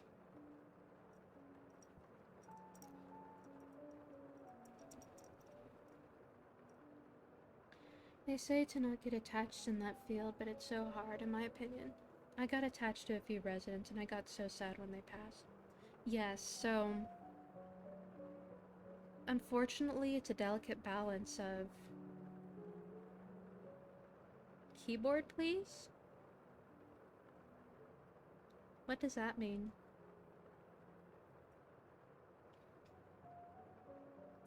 But yes, it's a delicate balance of you needing to care about someone in order to truly do it, but at the same time, it can deeply hurt you. Those things, along with being an empath, can be quite the handful. Yes, it can. Oh, okay, I see. Scrambled eggs. So, yes, but being able to come home and sleep for almost 24 hours after my 3 days helps me recover a little. And there's also my cats. I would not be as healthy or happy as I am without them.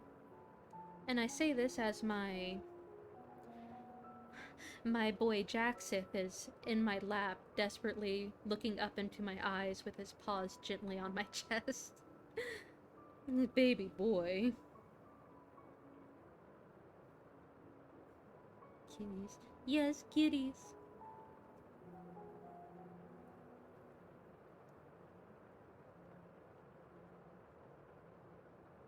Oh, yes. I didn't know that, Looney Neptune. I'm so sorry to hear that, but yeah, that makes sense. Yeah, I had actually debated on going into midwifery. I love the reproductive system and I love children deeply. So I had thought about midwifery at one point. But the thought of something happening, I knew I wouldn't be able to survive something like that. So I decided that I probably shouldn't go into midwifery.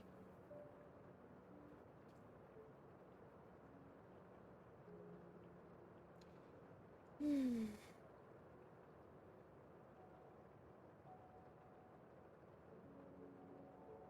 And I'm sorry if you see my model freaking out. My cat decided being in my lap wasn't enough, so he crawled up into my arms and is being held like a baby right now. Childbirth is so beautiful and scary. Yes, it's so amazing. It truly is. I remember I've watched multiple documentaries about childbirth and child formation and also child development and different things like that. Oh, I love little ones so much. But as much as I would love to be a mother, I can't in this economy. And, it kind of helps if you have someone else, but details. I hope I can be an amazing aunt at the very least with my niece. She's a little young to give her opinions yet, but we'll see.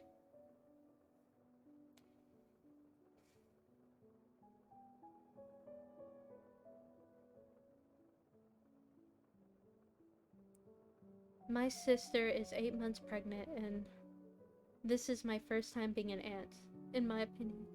I'm scared and excited for her. Yes, I can understand. One of my sisters just gave birth, almost a year and a half ago. And my little niece is adorable. She's getting her teeth in, and she's got all the excitement running around. I keep wanting to do art of, Faye Neth and my niece, just her holding her. But it's just cute. Aw, yes. Yeah, it's so sweet.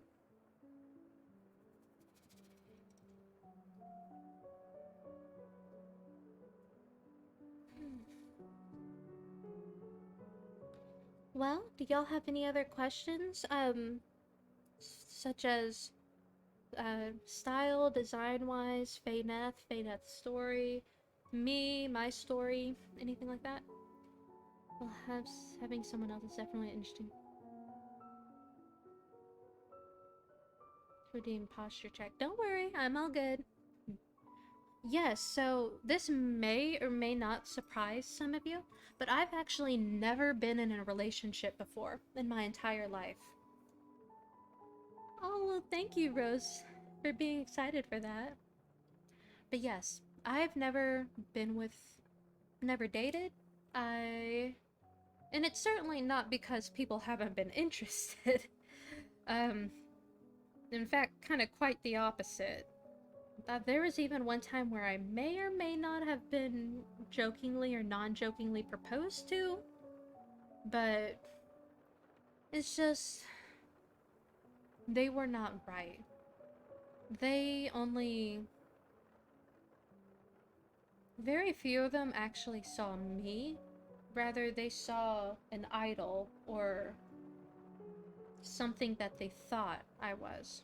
They didn't see all of me. And there are times in life I wonder that a mortal person can actually woo me, but whether or not you believe in such things, whether or not you believe in magic or spirituality, things like that, it's...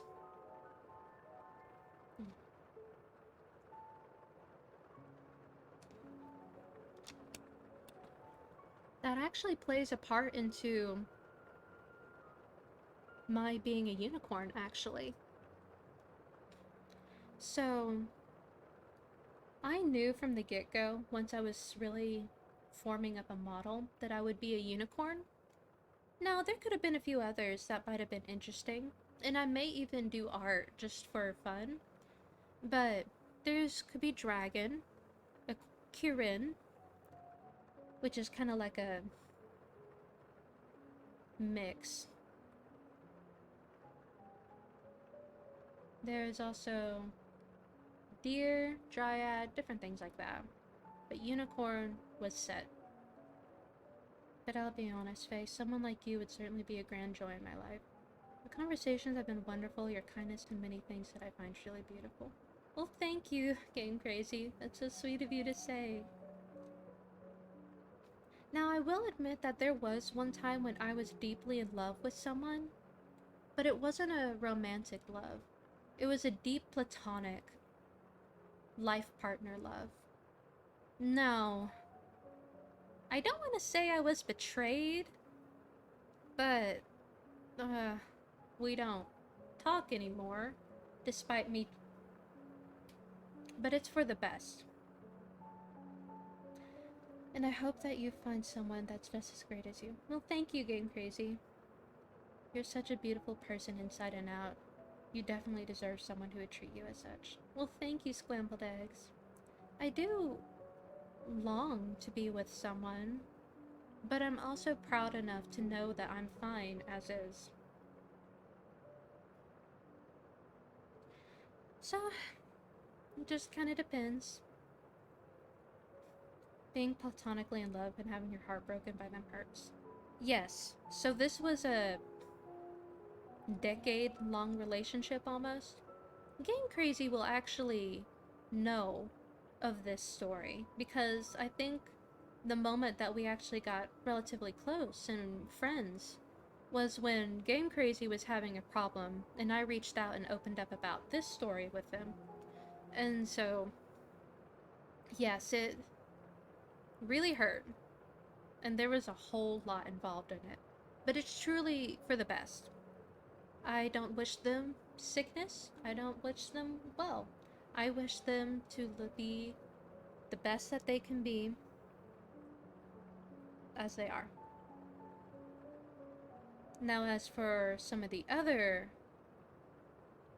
factors involved, we'll have to see. Oh! Oh! Hello, Merylwyn! Thank you for popping in! And for the 6, and for the raid! Hello, everyone! Hello! I do believe that's a minute after. Hello, everyone! Y'all just popped in during the Q&A.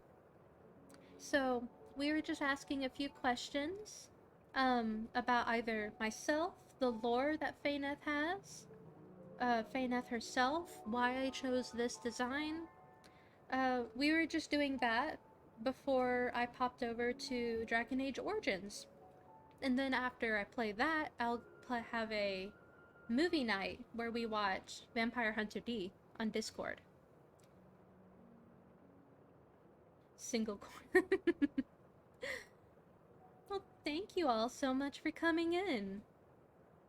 Now, for people who are new here, this is not a finished product model. This is my proper model, but the rigging is not finished. So this is just kind of a little teaser special event for my birthday that I'm using it. So as you can see, there's no physics anything other than my face. I never saw the movie, but I read the book in middle school. Yes, I've been very into Vampire Hunter D. So, I'm not... It's kind of hard for me to be interested in men. It's a lot easier for me to be interested in women, IRL, but for some reason, animated men, it's a little bit easier. Maybe it's because men usually are written with a personality. But there are only a couple of men that... The movie is based on, like, the 3rd book. So the first movie is based on the first book, the first manga. I don't know what specific novel, but Vampire Hunter D Bloodlust is based off of one of the manga and a bit later. So pop by and watch. It's a gothic masterpiece in my opinion. But yes, as I was saying, there's a few animated men that truly, like, if you ever want to see horny on main, D is one of them. Oh my gosh. There's 2 animated men that make me go a bit lustful openly. Now, Alucard from Castlevania could very easily be a 3rd contender, but I'll have to actually watch the show. Good thing I'm not so one-dimensional, it makes me an interesting friend. Yes. Howl, howl, howl. He stole my heart. He's so pathetic, but he's so pretty. Now meaning he wants the D. Yes. D. But... like, there are some animated characters, men that I like, such as Nightcrawler from the X-Men. Nightcrawler, Kurt Wagner is so amazing. But D and Kasuriyuri, or the Medicine Seller, are on another level. These 2 men do something to me. Like,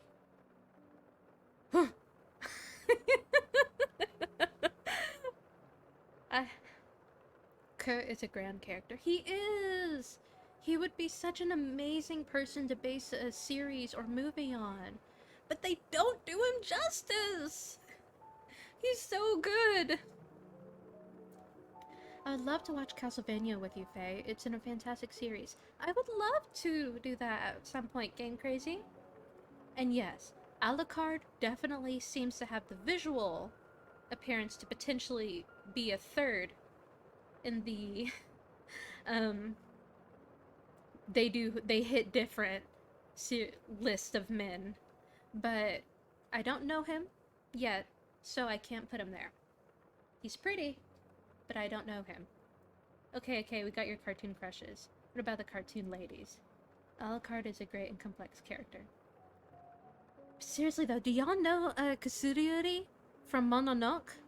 Not the movie, Princess Mononoke, but the animated series Mononoke. Ooh, that man. Now, cartoon ladies. You see, the thing is that it's harder for women that are animated for me.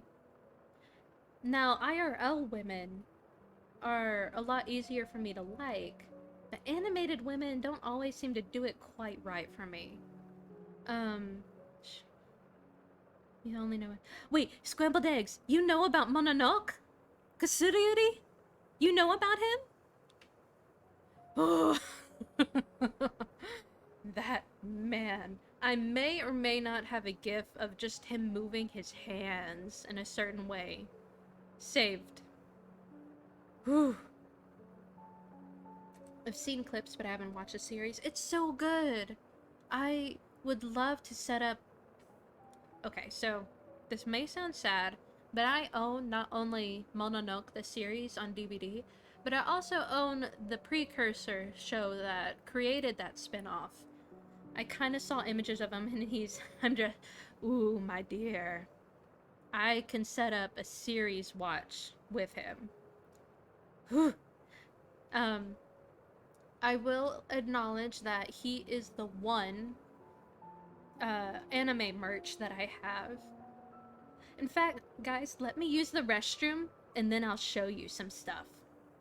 So, just give me one moment. I'll be right back, okay?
Okay, I'm back. Ooh, and yes, monsters. Yes. Um, but now I wanna show you. I wanna show you things. I believe Faze seems to be pretty and somewhat magical men. Yes. But they can also be very monstrous men, too. So, there is that.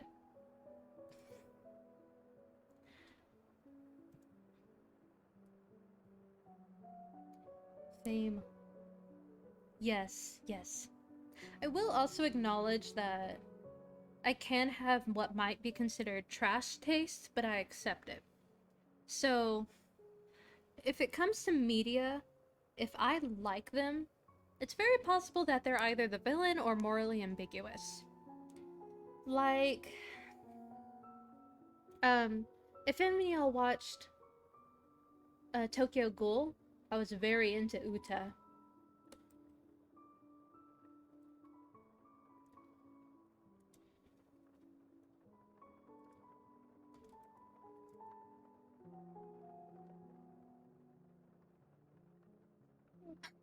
Excuse me.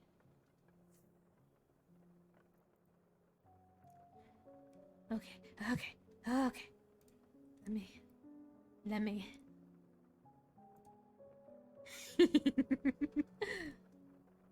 Let me just.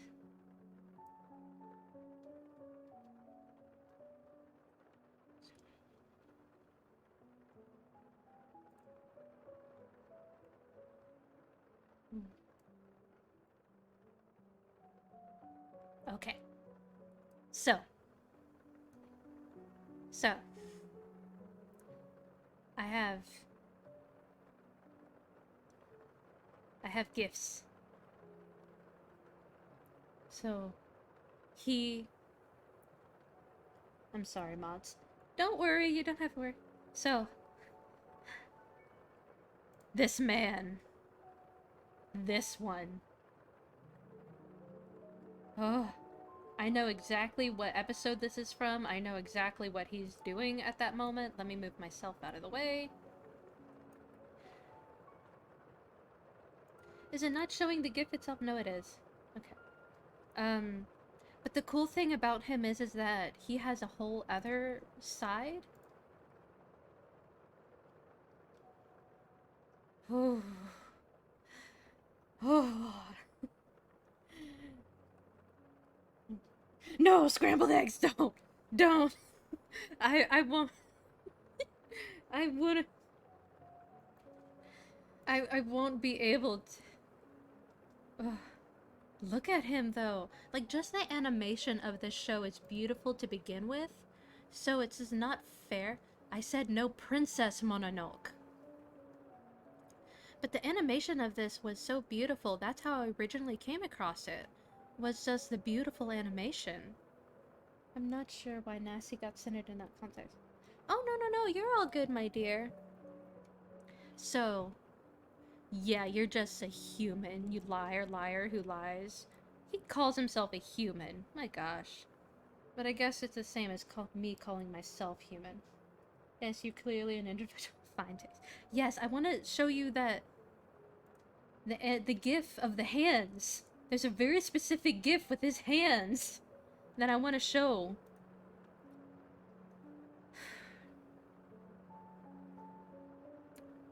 Now, I will say that, here it is!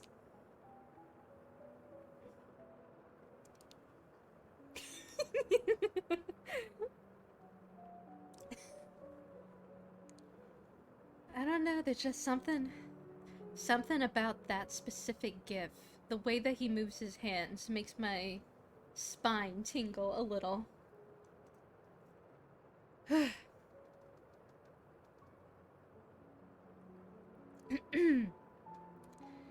So, yeah, just his hands. I want to hold him. I gotta go. Someone got dinner. I'll try to pop in for movie night. Of course, scrambled eggs. I hope you have a good rest of your day. That hand motion, oh my. Isn't it just perfect? Beautiful. But yes, this show is amazing in and of itself. The animation, the way that it's set up. The show in itself is actually like a supernatural murder mystery. Where Kasuriori here is the detective. Thanks, man. It's almost as if he's beckoning. Yes. So, it's a murder mystery show, but with supernatural elements. And he is the detective. It truly is a beautiful, beautiful show. With the third story being hitting really close to home, actually. Now, I will say that if anyone wants to watch it, it is available on Crunchyroll. However, do be mindful that the first story might be a little sensitive for some people. I will say that the last story, which this is from, is actually a callback to the very first series. So, in the first series where this was from, it was actually from a show called Ayakashi Samurai Horror Tales. So, there were 3 different stories involved, but the last story, like all 3 stories, were completely separate. So, the last one um, was this one.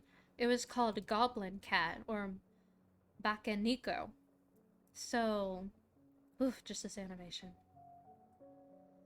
And so that specific one was so beloved that it got its own spin-off, which was Mononoke. Oof, that man. I'm one of those people that will watch a whole show just for one character I like. Me too, Rose. So, very, very beautiful. Psychological and just beautiful, just perfect. And it's so very tasteful too. Just, oh, I would highly recommend it to everyone. I will gush about it as much as possible when I can. But once again, you know, it is a murder mystery story, so be mindful of that. Okay. Sorry I got a little gushy. I told y'all not to get me started on it. But Mononoke itself has been, and I'm also those people who need to talk. Understandable. So, sorry I went on that tangent. It's just, I think most people know about D from Vampire Hunter D, but not enough people know about Mononoke. So, always happy to gush. We got her started. Yes, you got me going! I don't generally swoon like that, but y'all got me swooning.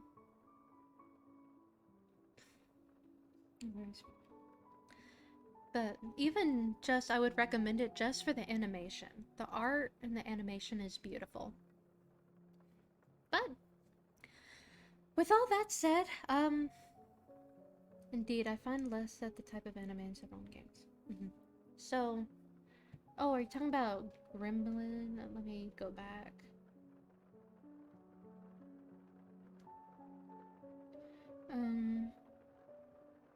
Small and a bit bratty with a bit of a smart mouth. That's my favorite. I like silly gremlin types of girls. Handshake. So, Rose Valentinas, have you watched, Welcome to Demon School, Iriyuma-kun? You might like Clara. She's a bit of a gremlin. Welcome to Demon School, Iriyuma-kun is such a wholesome show. Now, despite the premise, the Timboys with a tender side, a bit of a smart mouth. I'm scribbling that name down though. Well, let me show you. Since we've been gushing about things, let me show you some clips from the show. Yes. And Game Crazy, there's some characters in there that you might like too from that. But let me.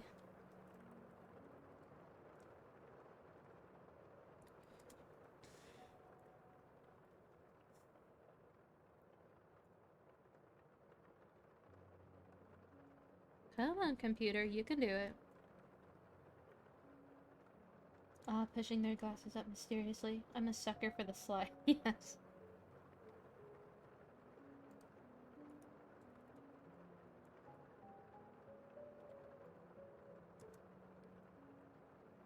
There it goes. So... here we go. So, welcome to Demon School Iriyuma-kun. Such a wholesome show. So the little gremlin that I was referencing, her name is Clara. She is energy, but sweetness, but chaos all at once. I need to go now and need to eat before I get things set up for my celebration. I will continue to at least lurk. Of course, Game Crazy. I hope you have a wonderful time when that happens. But the third season of this show is going to happen in October, so I'm very excited for it. Ooh, green. Yes. She is chaos, but I love her. The whole family is chaos. Really, now that I think about it. But it's such a good show, so wholesome. So, she is chaos and it's amazing. It is. I'll check it out before the new season so I can keep up. Mm-hmm. Bye, Game Crazy. Thank you so much for coming in. So, the whole premise of this show is that this sweet little boy, 14 years old, so stay with me as I say this is the most wholesome show I've ever seen. So he's severely abused by his family, and they're so bad that they actually sell him off to a demon. But thankfully for him, the demon being sold to it was the best thing that could have happened to him. So the demon wants to adopt him and become his grandfather, which he can dote on forever. And he accepts. And so now he lives his best life with his loving family. And he's able to make friends, he's able to go to school. It's just this young boy living his best life, having the best life ever. Despite it, being in the underworld. And it's just so good. So good. And his grandpa is absolutely insane, but at the same time being one of the most powerful guys in the netherworld. So good. And you often see his grandpa as an egg. Maybe that's just being mean to the fact that he's bald. But yeah, super good show. Sounds like a cute comedy. It is a cute little slice of life comedy kind of thing. Just in the netherworld. Alright. I'm finally free from work and I was held over a bit longer. Glad I can still catch a stream. Well, thank you so much for coming by. I'm just finishing up the Q&A aspect of it, and I'm about to start Dragon Age Origins. I already held the raffle, and I said that I would reach out to everyone who entered about it. Yo, Magic, welcome to the Unicorn Party. Yes! So, for all of y'all who are just popping in or popped in later, so this is... Whoop, I didn't mean to grab that. So this is my birthday stream. I had a Last Unicorn merch raffle held earlier. I also talked about my lore and answered some Q&A was just held. So what I'm going to do now is I'm going to play my favorite game, Dragon Age Origins. I'm gonna play that for a little bit. I don't know how long. Maybe I'll get to a certain point and stop. And then I will invite everyone to come over to Discord and watch Vampire Hunter D with everyone. I have a movie, or let me actually put the Discord in the chat for y'all.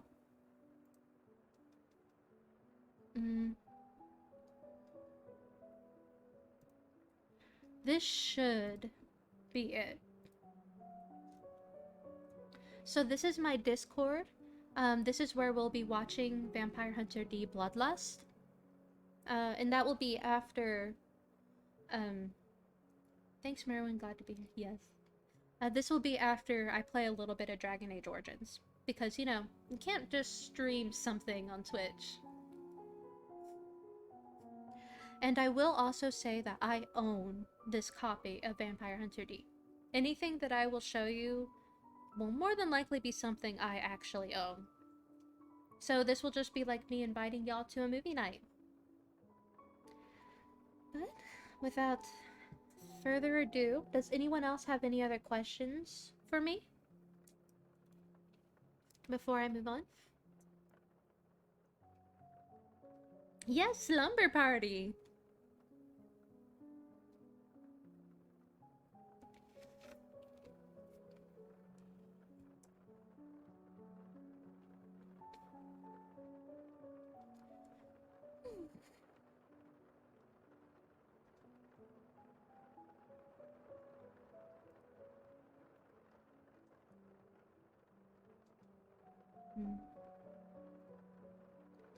Well, if no one else has any more questions that they want to ask, then I will get things set up to play Dragon Age.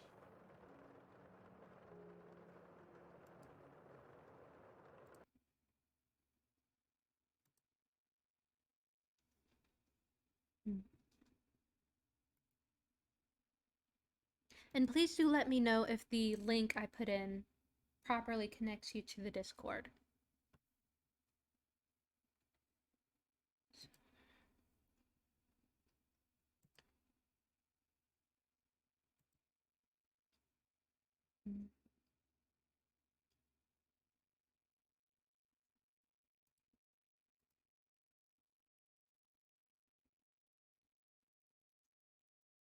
It works, I joined. Well, thank you for coming in. I'm glad to hear that. Magic says, I've played DA Inquisition, but I haven't played Origins yet. So Dragon Age, just the trilogy, is my favorite game series of all time. So it was no question that I wanted to play it. Let me... Oop. Not quite what I intended.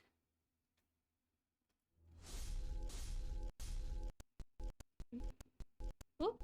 It's having a moment.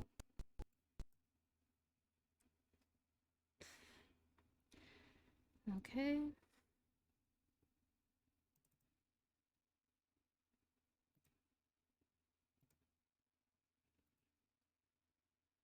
But yes, I love the trilogy dearly for Dragon Age. And I always say my favorite of the games is whichever one I'm playing. I can't choose. I don't mean to use a creepy smile. You're all good, my dear. Okay, I think it's... I think it might finally be catching Dragon Age.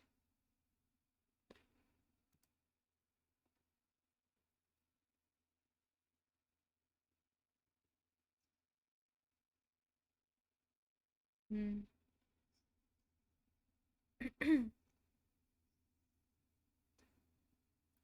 Is it catching or not? I can't tell. Oop.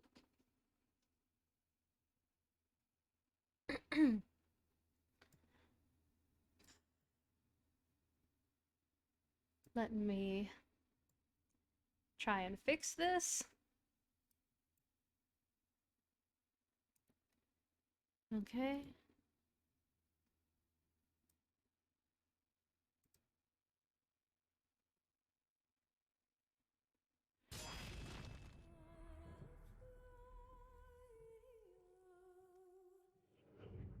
Alright. And so let me know how the audio sounds for the game compared to me. Because I know I have a softer voice. So just let me know if it's all equaling out okay.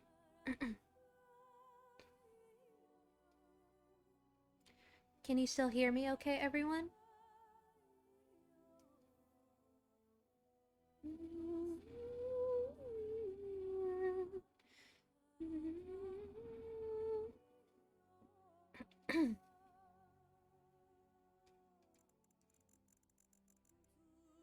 You can hear fine? Alright, that's good. Just let me know if anything changes, okay? I'm trying to have it as a nice, decent equilibrium.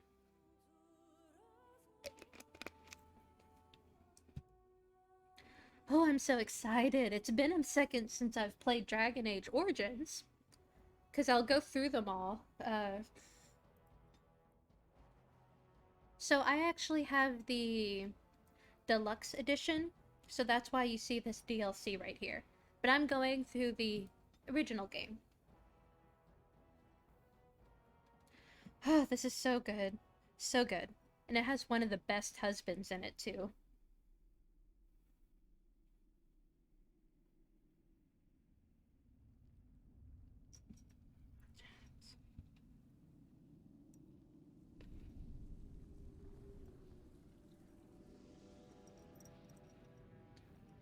The chantry teaches us that it is the hubris of men which brought the Zevron. darkspawn into our world. It's The mages Zevron for had me. sought to usurp heaven, but instead they destroyed it. And let me know if you can still hear me okay when there's like actual game audio going. They were cast out, twisted and cursed by their own corruption. They He's so returned as sweet. monsters, the first of the darkspawn.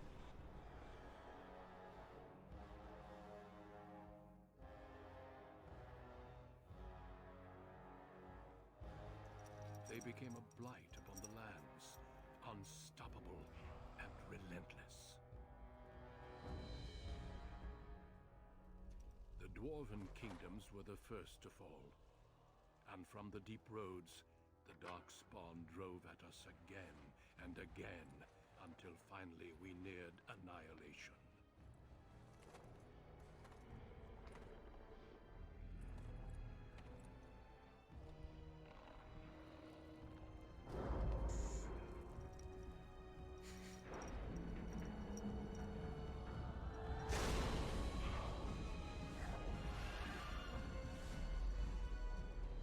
Until the Grey Wardens came. Men and women from every race, warriors and mages, barbarians and kings. The Grey Wardens sacrificed everything to stem the tide of darkness, and prevailed.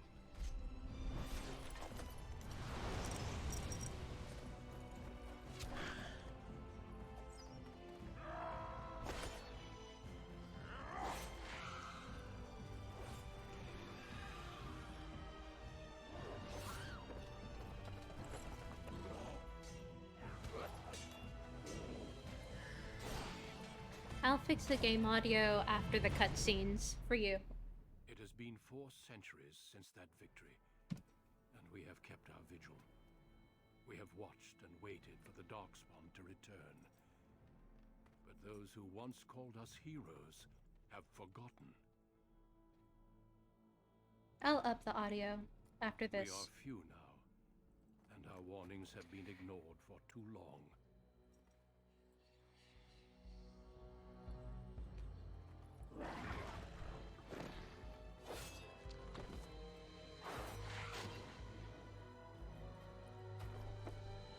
It may even be too late, for I have seen with my own eyes what lies on the horizon.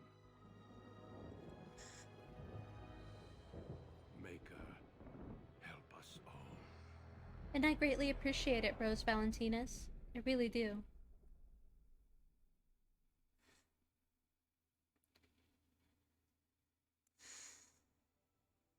Okay, so since I only have one screen, I have to bounce back and forth in a weird way, so I can't fix it easily. So I bumped up the game audio. So let me know how it compares to me as now. So, the background you select will determine which of the 6 distinct opening stories you play through. It also affects how characters respond to you throughout the game. So yes, this was something I really liked with it. I've experimented with a few of the different stories, but there is a specific way that I like to play the game. Can y'all guess how I like to how I like to do it?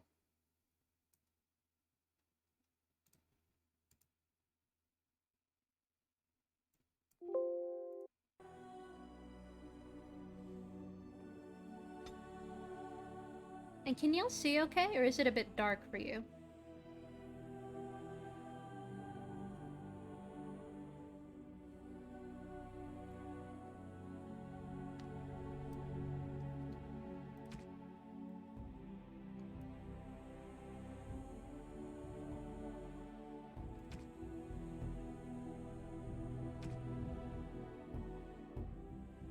So, this is how I like to play the game.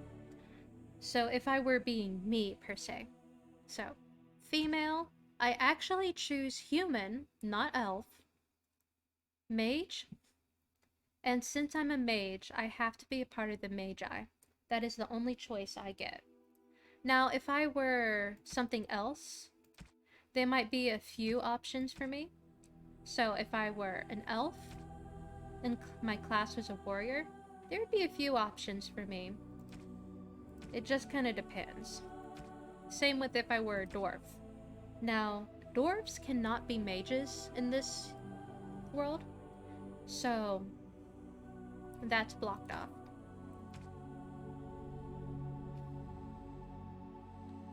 So, the Magi. Wearing a power as dangerous as it is potent. You know that magic is a curse for those lacking the will to control it. You anxiously await your harrowing, the one chance to prove yourself against the demons lurking without and within.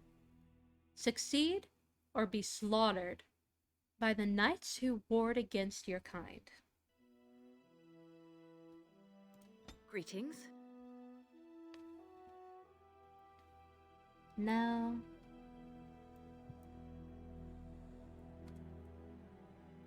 Faeneth. So my last name is automatically set to Amel, so there's nothing I can do about that. There's a couple presets.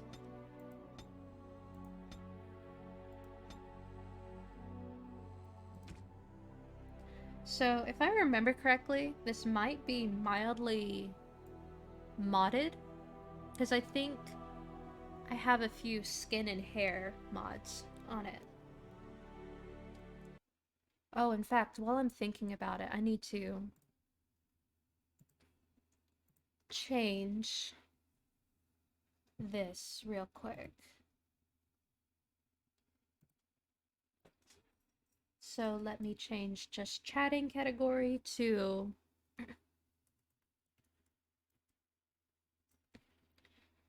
Dragon Age Origins. Okay, there we go. I almost forgot to do that.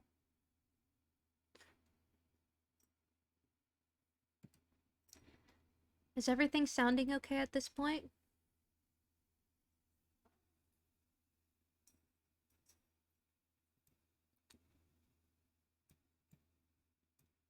Let me fix that.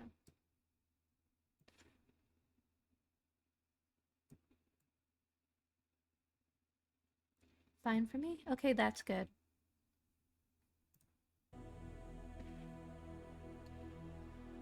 Okay. Now, I don't know about y'all, but I was always very fussy about character creators.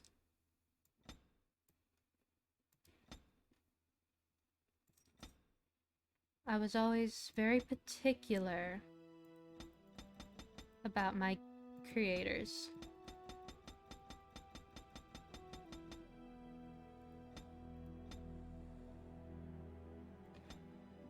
So I need an FFFFF option for skin. Blush.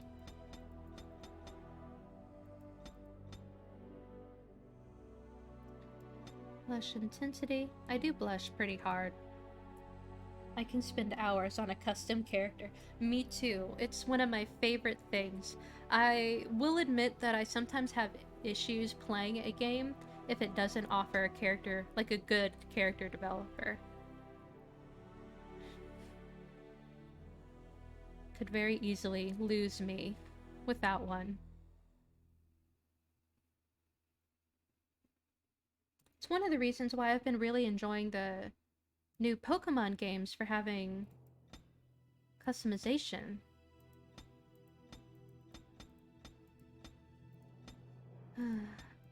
Just not quite the right color of red.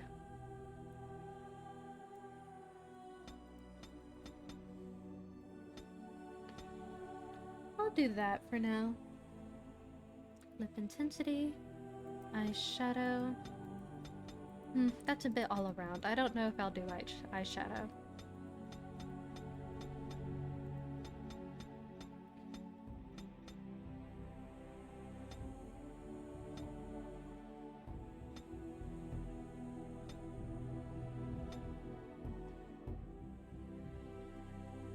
Tattoo.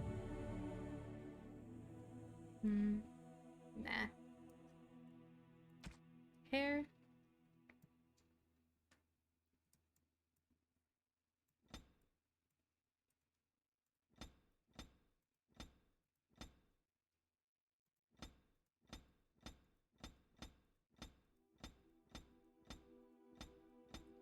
So if this is...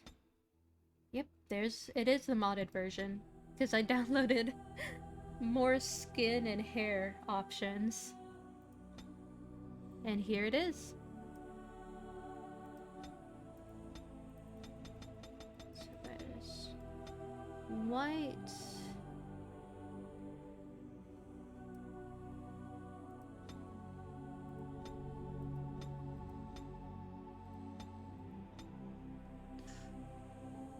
Eyebrows.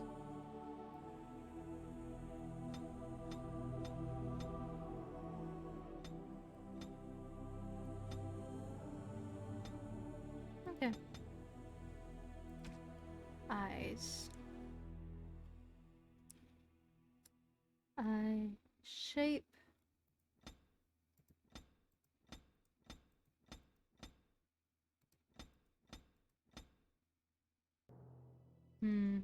We'll start with that. Eye a little larger. Eyes a little bit closer together. Lower them just a tiny bit. Color.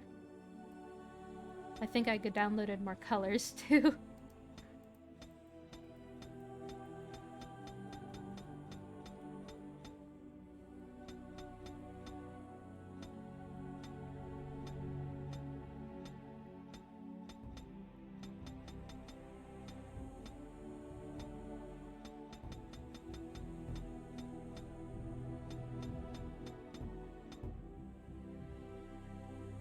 I think that's good. Brow depth.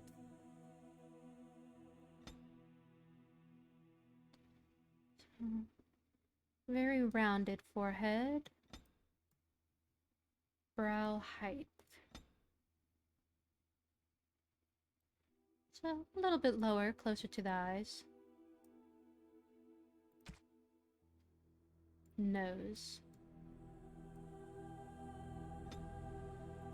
So I have a bit of a button, upturned nose. Nose size, nose depth. I never really fiddle with the nose stuff just because it seems like I'm never happy with it, so I'm just gonna leave it. Lips.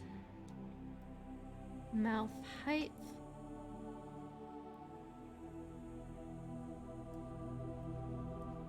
That's good.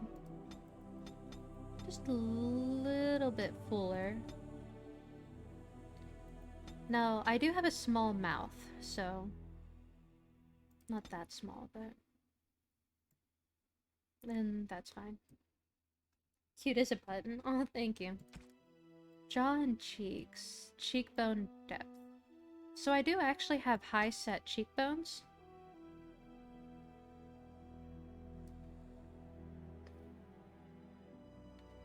So cheekbone height.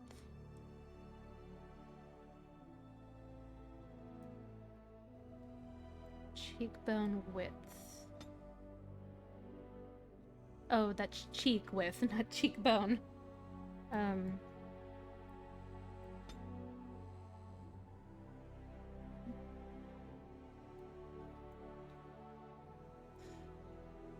There's cheekbone width.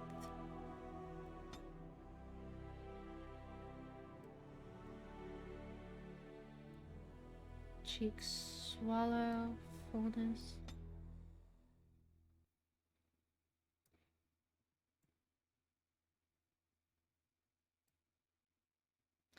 Chin height.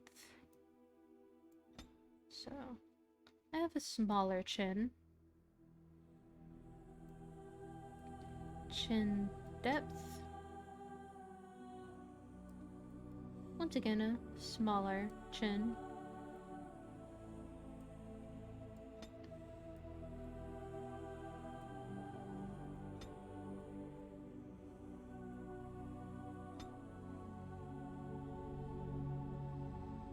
I think the jaw was fine.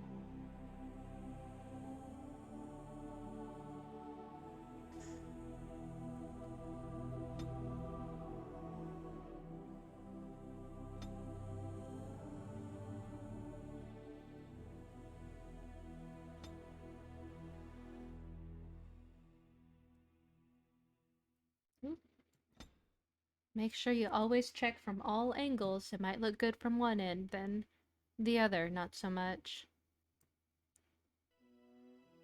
Let me...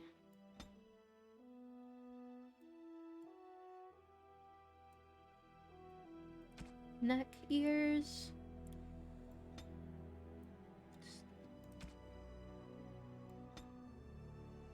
Now the portrait...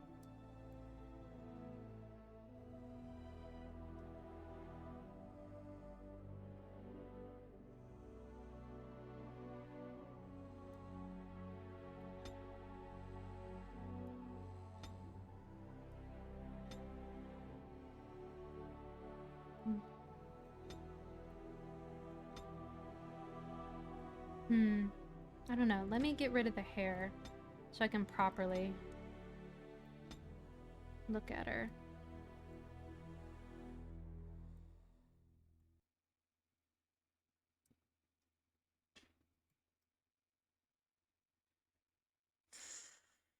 It's meshing weird right there. Let me...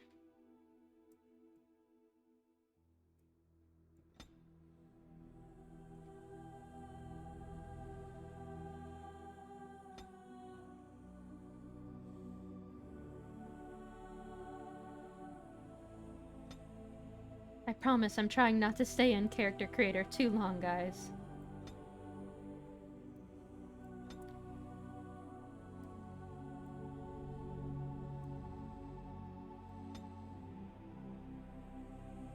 It's meshing weird.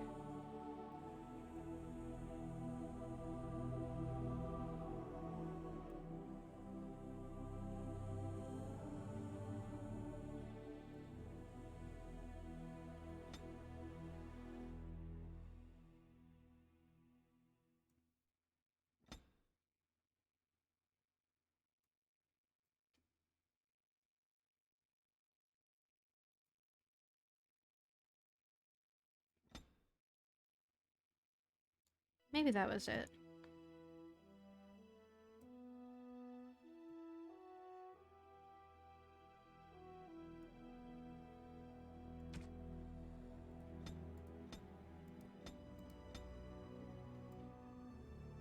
Alright. Now back to the portrait.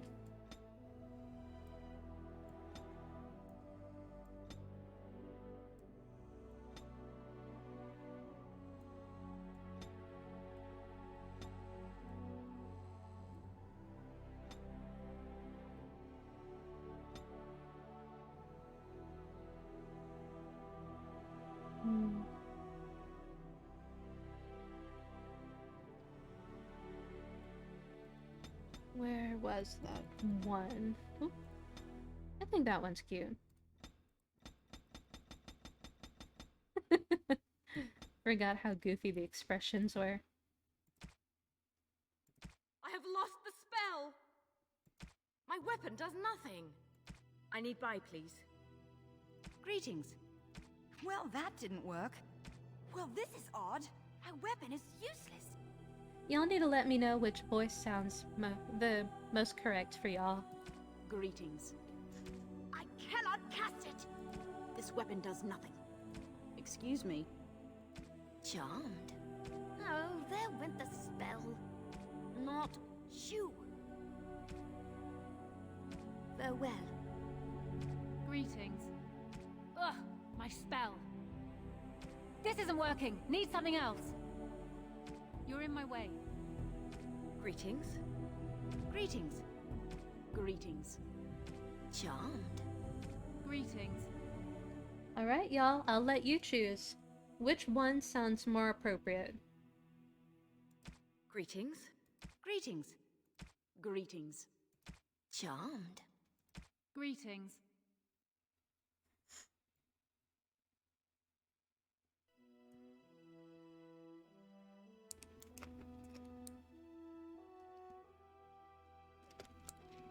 The first or second?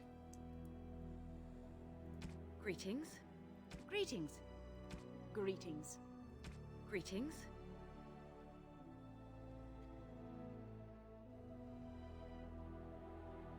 Greetings. I like the last one a lot, but the second was... I think I'm getting more for the... Well, that didn't work. Greetings. I have lost my concentration. Greetings. I've lost concentration. I should do something else. Excuse me. Greetings. Well, that didn't work. Well, this is odd. Move aside. Alright, well, it seems like people seem to Till we be... meet again. Are you insane? I can't read them at the moment. Yes, so, there's wise, experienced, mystical, sultry, and violent. It seems like people like the experience. Well, that didn't work. So, we will go with experienced. My weapon isn't working. Move aside. Does that seem okay for y'all? Greetings. Greetings. Greetings. Greetings.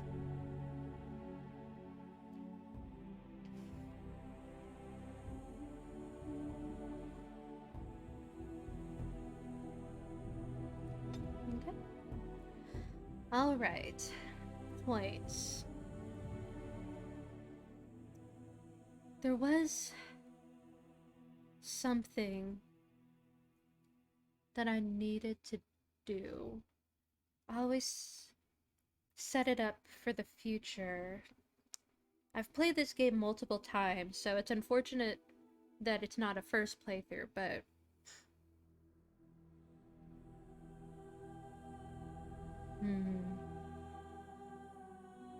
What was it? Was it willpower, I think?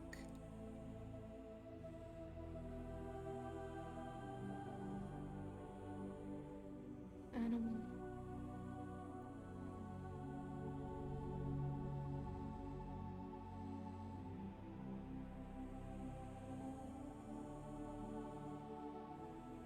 Let me think.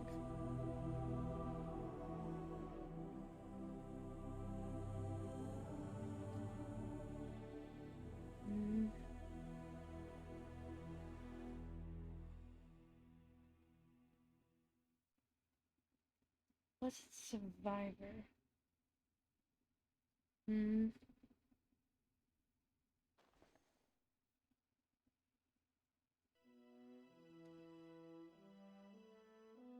But there's also... What's it?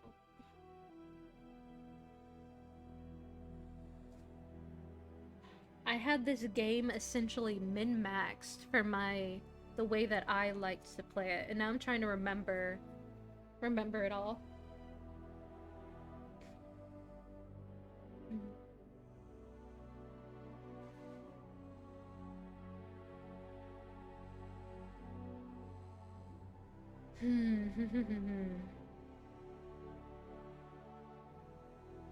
I know cunning went into avoiding problems, but it was also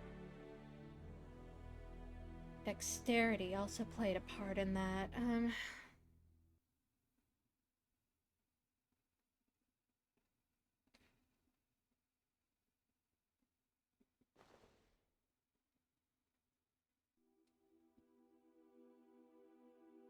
I also remember enjoying Coercion, I think it was.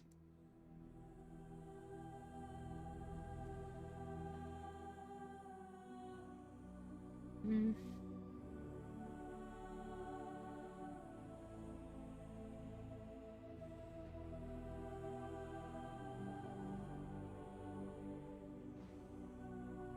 Was it cunning that I focused on? It might be cunning.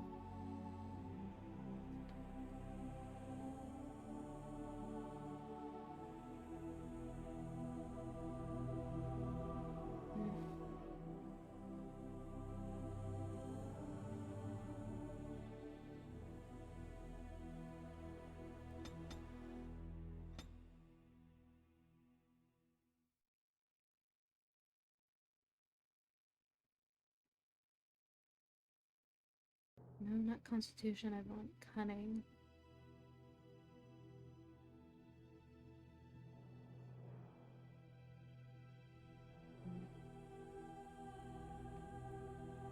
Debating, debating, debating.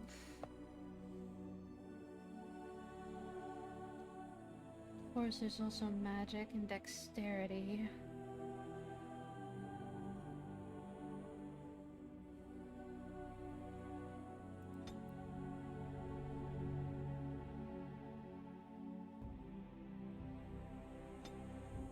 So in this game, you don't really have a stamina, you have a willpower. So the willpower goes into how much magic you can cast for mages, but it's also your stamina for warriors or rogues. I think 14 cunning should be okay. I think that should be good.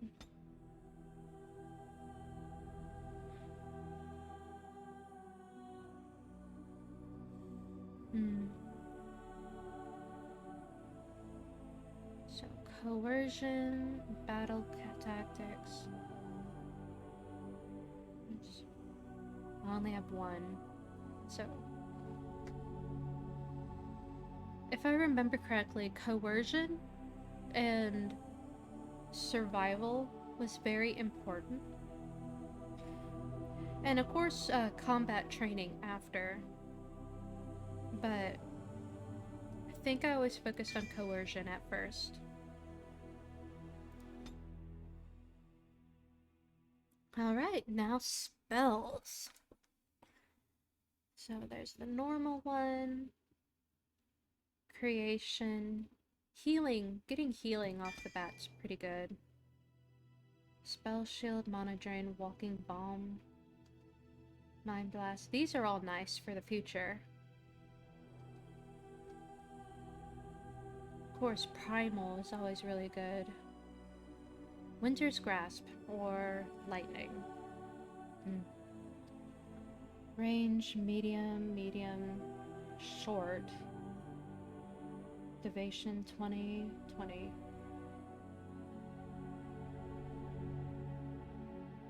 So, I think Winter's Grasp might be the better of these, simply because the cooldown activation is a lot shorter than these. And this is what you will automatically unlock just simply by leveling up. So, Winter's Grasp. And these are essentially buffs. Spirit, entropy. Yeah, I think I like that.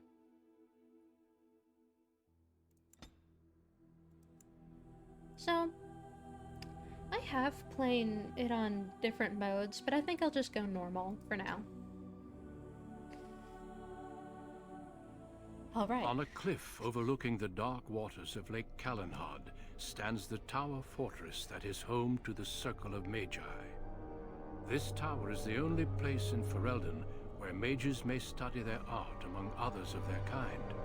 Within the high stone walls, the Circle practices its magic and trains apprentices in the proper use of their powers. But the Circle Tower is as much a prison as a refuge. The ever-vigilant Templars of the Chantry watch over all mages, constantly alert for any sign of corruption. This gilded cage is the only world you know. Found to be sensitive to magic at a young age, you were torn from your family and grafted here as an apprentice. Now, that apprenticeship is nearly over. All that remains is the final test, the harrowing. Magic exists to serve man, and never to rule over him. Thus spoke the prophet Andraste as she cast down the Tevinter Imperium, ruled by mages who had brought the world to the edge of ruin. Your magic is a gift, but it's also a curse. For demons of the Dream Realm, the Fade, are drawn to you, and seek to use you as a gateway into this world. This is why the harrowing exists. The ritual sends you into the Fade, and there you will face a demon, armed with only your will. So the choices that you make do impact the story itself, and kind of your personality. Although the personality bit is a bit more strongly noticed in the second game.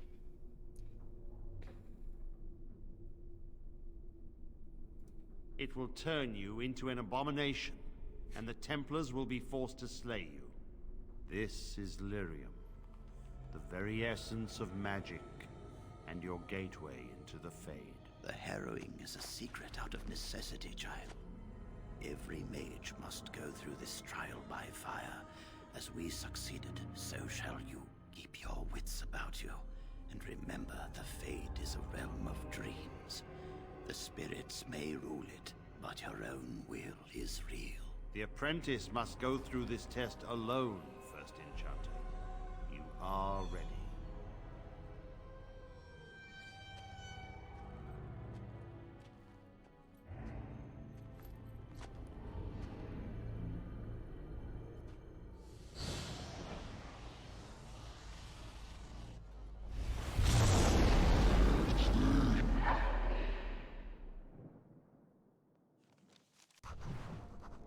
Alright.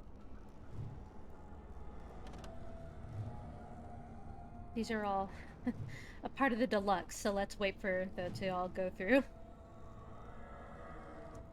Okay, and I noticed that the screen... Okay, it should be good. Alright, so here we are.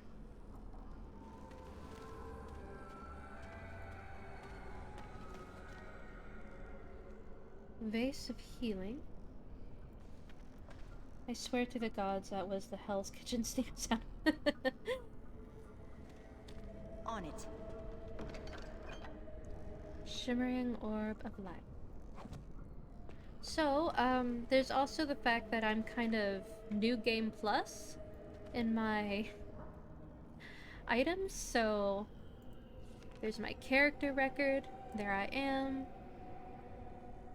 So statistics, resistances, spirit, heroic accomplishments are actually really cool.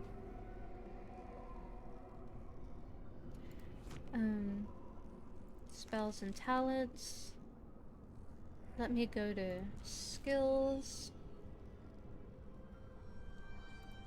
Now inventory. Is the brightness okay? I think I might want to up the brightness a little.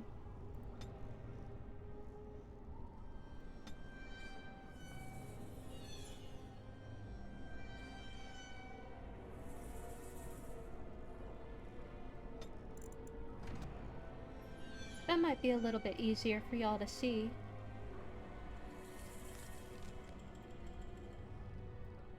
Yeah, it's kind of dark. Yeah, so the game is kind of naturally grungy and dark, but I think for ease and accessibility, it's nice to have it all kind of bumped up a little. So as you can see over here, here are some of the stats that I have. My health, how much magic, and here's something you need to pay close attention to. Fatigue. So, wearing armor, having certain buffs and things like that, will affect you. So, as it says here, wearing armor causes fatigue, which is the percentage increase of the basic mana or stamina cost to activate a spell or talent. So essentially, the higher your fatigue is, the less willpower or stamina that you'll have available.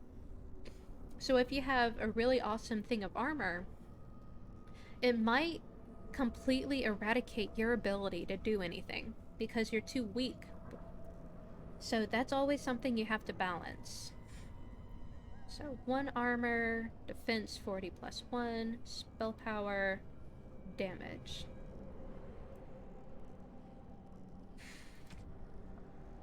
So here's one of the new Game Plus items. That's another one. Do y'all want me to go OP and just steamroll through it all, or do you want me to not worry about these items?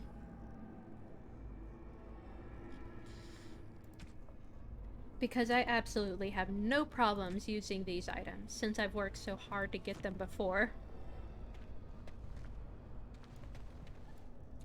This is a little...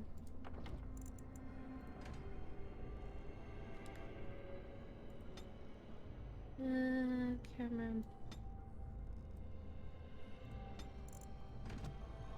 There we go, that's better.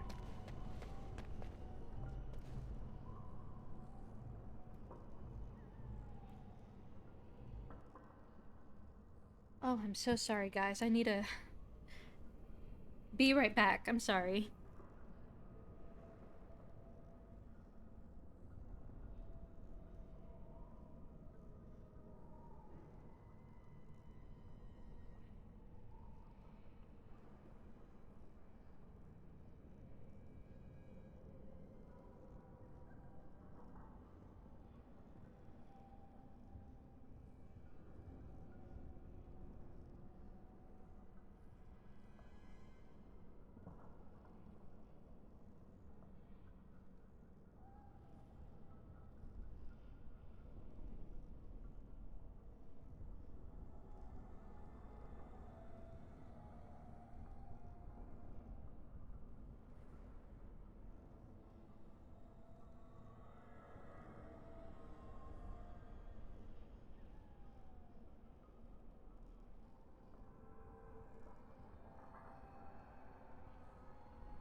Alright, I'm back.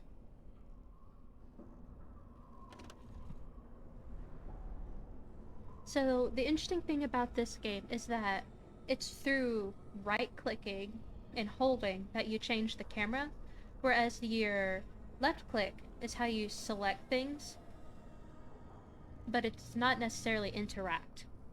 To interact is also a right-click.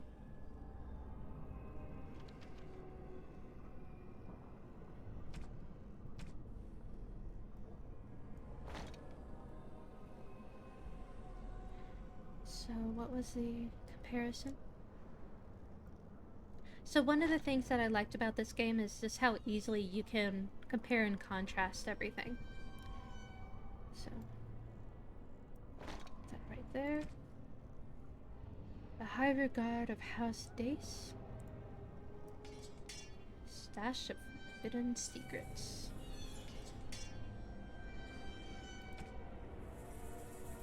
Orb of Light, crafting.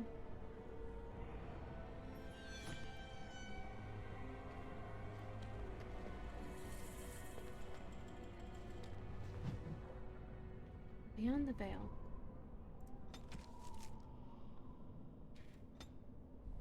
So the codex, that you actually get experience from learning about the world itself, which is really nice. So, Harrowing, Beyond the Veil. So this is a really nice way to get information of the whole world, lore and whatnot. So, first chat to Gregor, da-da-da. And since these notifications bother me, I'll just quickly click through them.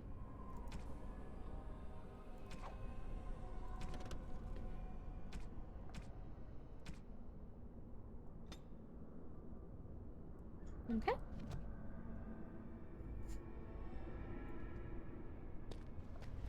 So there should be a wolf. Or do I meet the rat first, then the wolf? Oh, nope, there it is. Jax, no, what are you doing? Excellent! You shouldn't get up in my lap, honey. Sorry, my cat dug his claws into my thigh as I was trying to do that. So the issue right now with my character is that she does not have a weapon. So they literally throw you in with no weapons. So you have to get kind of up close and personal with with any of your enemies when you're a magic caster, because you have no other option. Some spells allow you to be a little bit further away, a little bit closer, but so long as you do not have a weapon, you have to get a lot closer to them than you would like.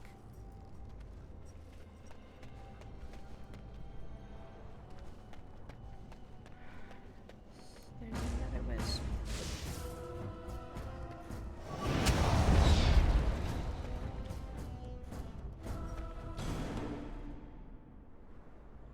And as you can see up here, you do regenerate health and willpower a little bit, but it takes time. As you wish.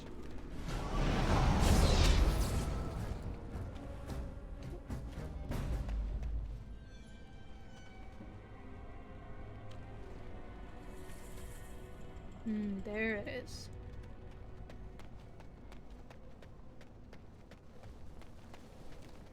There he is. Someone else thrown to the wolves, as fresh and unprepared as ever. It isn't right that they do this, the Templars. Not to you, me, anyone.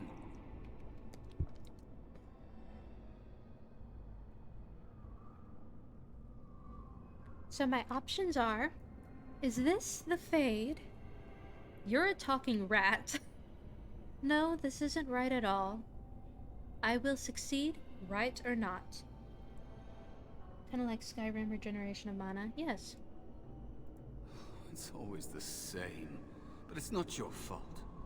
You're in the same boat I was, aren't you? Allow me to welcome you to the Fade.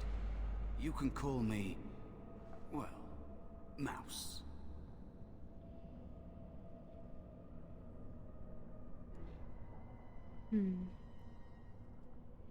You can change your shape. This place isn't real like you understand it. Here you are what you perceive.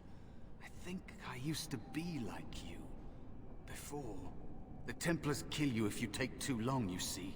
They figure you failed, and they don't want something getting out. That's what they did to me, I think. I have no body to reclaim. And you don't have much time before you end up the same. I'm so sorry for what happened. Don't waste time with that talk. You don't want to end up like this. There's something here, contained, just for an apprentice like you. You have to face the creature, a demon, and resist it. If you can. That's your way out. Or your opponents, if the Templars wouldn't kill you. A test for you. A tease for the creatures of the Fade.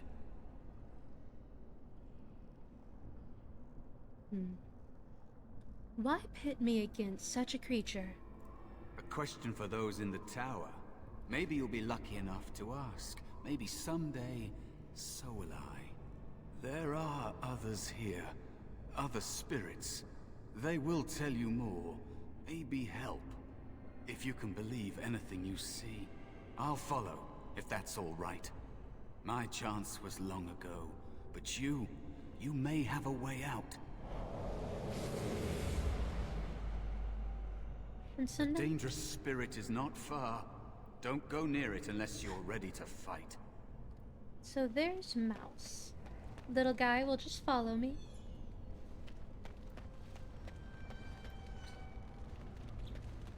So this, as you may or may not guess, is the arena.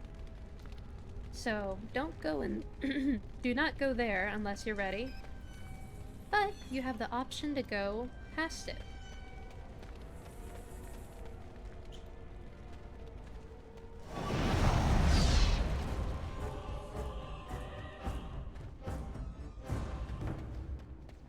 There should be some Fade Wolves around here. Somewhere. I think it's... Let's get started.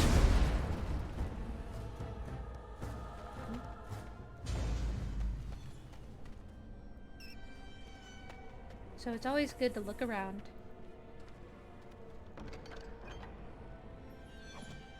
This should be easy enough. Come on. Pathfinding.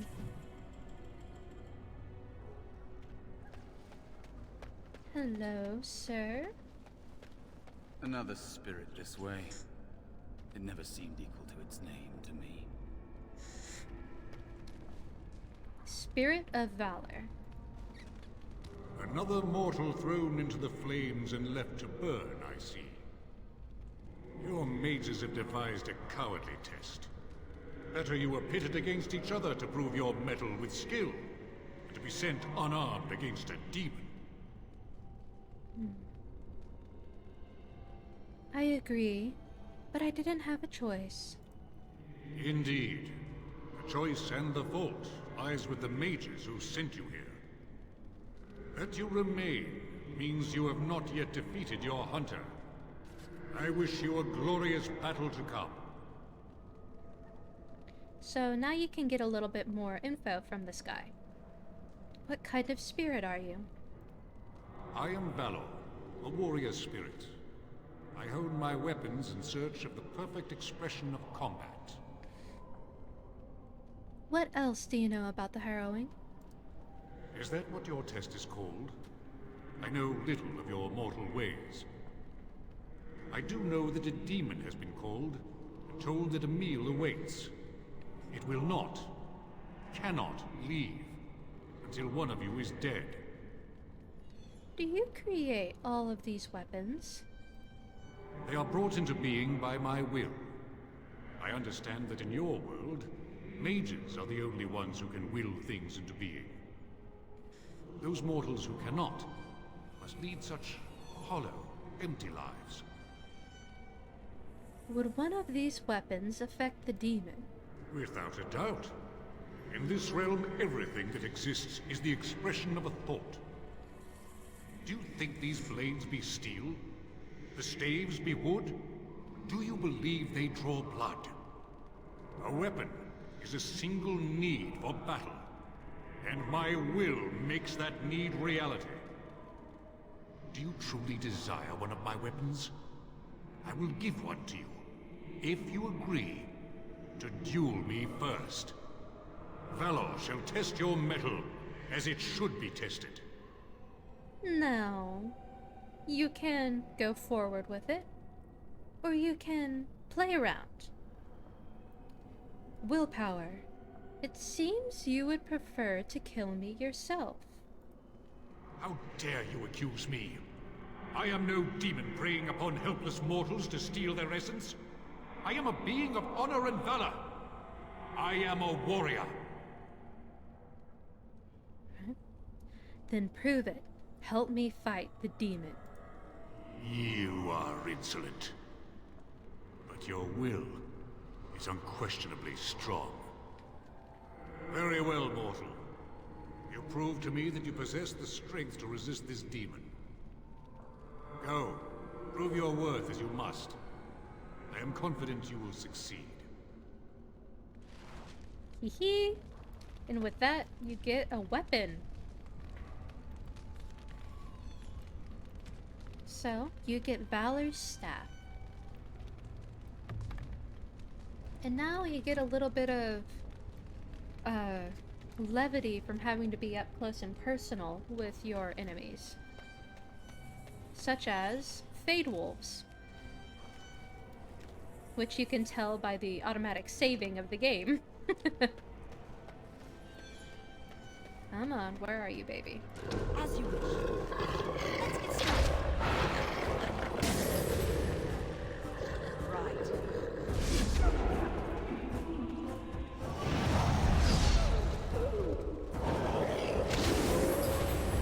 Oop.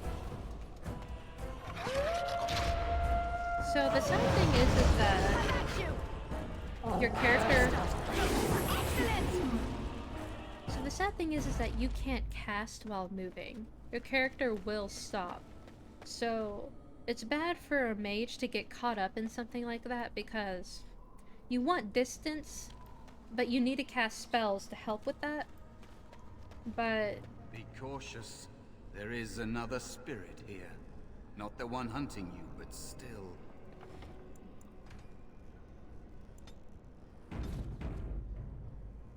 alright, now here, if someone's clever enough, they can do this.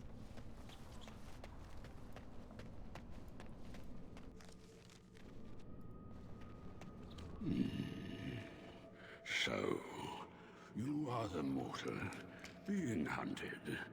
And the small one, is he to be a snack for me? I don't like this. He's not going to help us.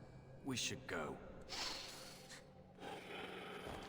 No matter. The demon will get you eventually. And perhaps there will even be scraps left.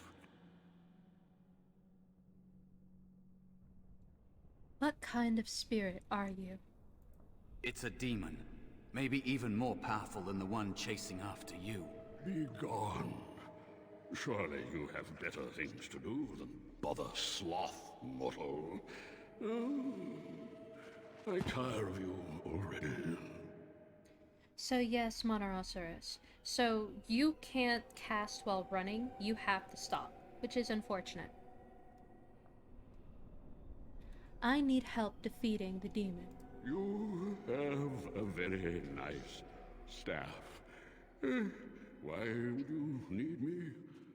Go. Use your weapon, since you have earned it.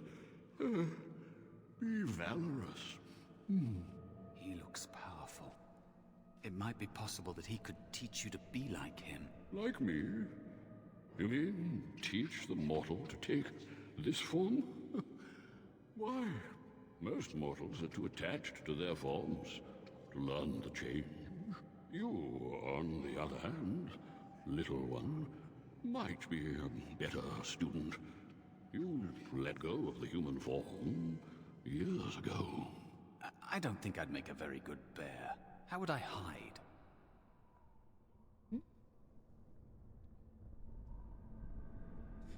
You could help me fight. It's true. I am quite powerful in this form, when I wish to be. I welcome the opportunity, if it is my choice. The mages in the tower are quick to volunteer others, as you well know. I'll try. I'll try to be a bear, if you'll teach me. That's nice. But teaching is so exhausting. Away with you now. I told you he wasn't going to help us.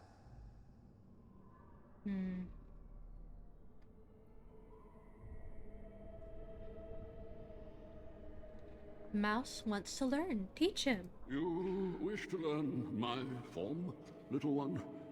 Then I have a challenge for your friend. Answer 3 riddles correctly, and I will teach you.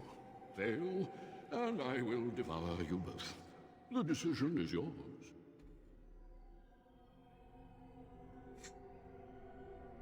I accept your challenge. Truly? Oh, this gets more and more promising. My first riddle is this. I have seas with no water, coasts with no sand, towns without people, mountains without land. What am I?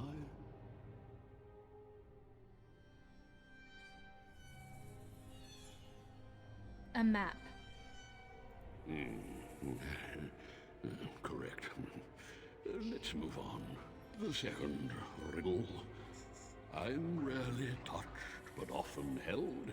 If you have wit, you'll use me well. What am I?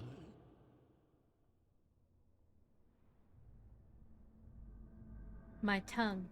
Yes, your witty tongue. Fair enough. One more try, shall we? Often will I spin a tale, never will I charge a fee. I'll amuse you an entire eve. But alas, you won't remember me. What am I?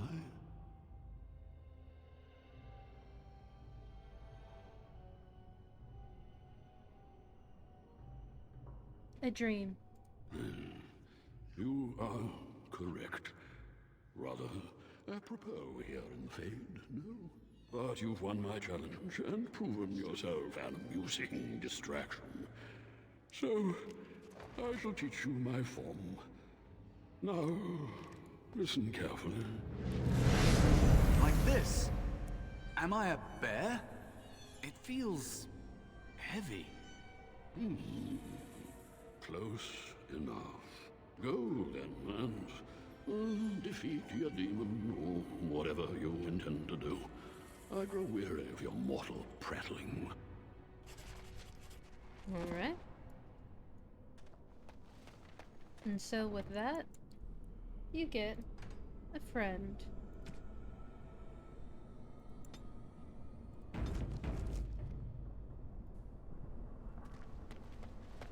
And I do believe the wolves might pop up again.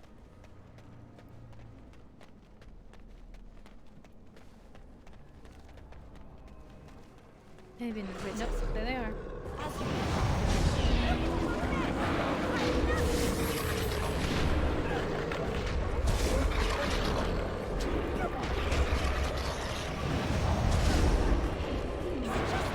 Or do you actually think you have a chance?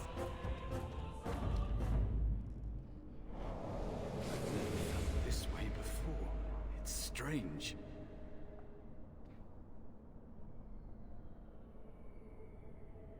So, as you see, you can speak to Mouse a little.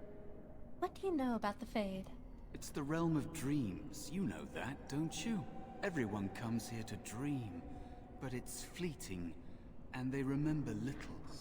But mages can enter awake, and that draws attention. There are many spirits in the Fade. These demons feed on the dark parts of the mind. The Templars in the tower would give them a meal for certain. Is it possible to change, like you do? Maybe.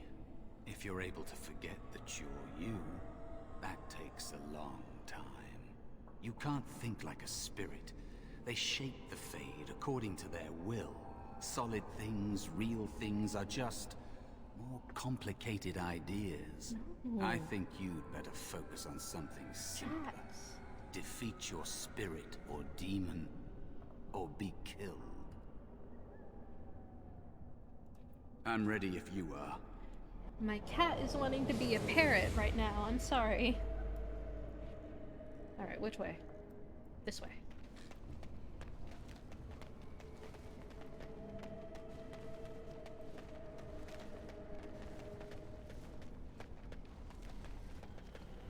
So here is the arena.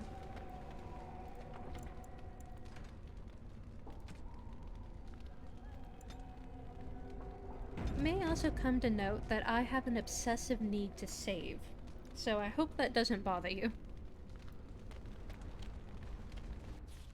And there is a spirit of rage.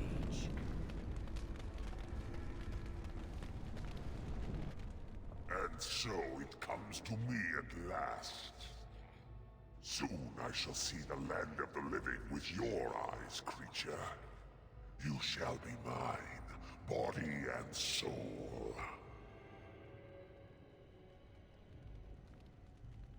If I lose, the Templars will still cut you down. They are welcome to try. So this creature is your offering, Mouse. Another plaything as per our arrangement. I'm not offering you anything. I don't have to help you anymore. Oh. And after all those wonderful meals we have shared, now suddenly the mouse has changed the rules? I'm not a mouse now, and soon I won't have to hide. I don't need to bargain with you. We shall see. It's gonna be...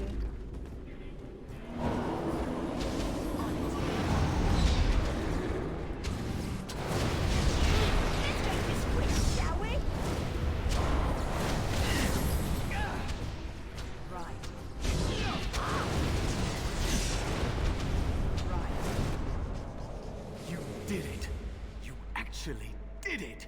When you came, I hoped that maybe you might be able to... But I never really thought any of you were worthy. Alright, so yes, I am on fire because I stepped into the fire, so just ignore that.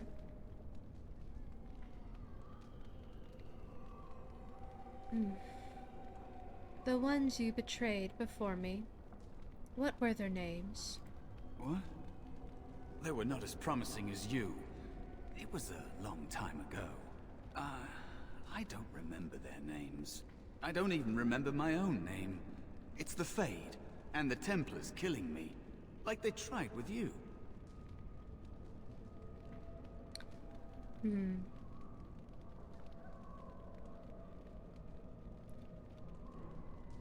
So what is it that you think you can get from me? You defeated a demon. You completed your test. With time, you will be a master enchanter with no equal. And maybe there's hope in that for someone as small and as forgotten as me. If you want to help, there may be a way for me to leave here, to get a foothold outside. You just need to want to let me in.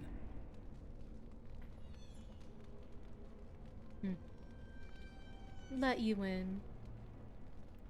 Back! Help me back! They killed me, right? Just like all who fail in here. They'll kill you too. Can't you feel the sword at your neck? They believe all magic evil, the Fade evil. Once you are here, you become what they fear.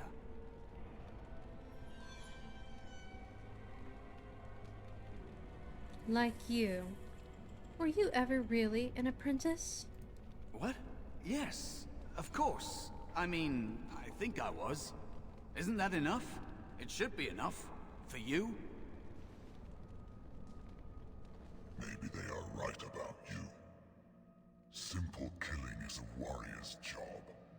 The real dangers of the Fade are preconceptions, careless trust, pride.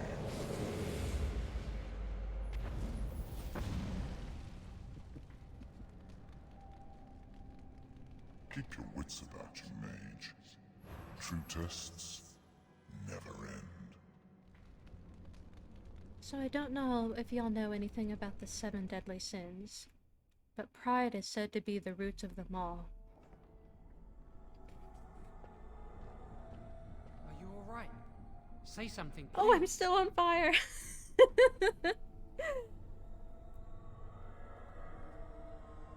Where am I? Is this the Fade?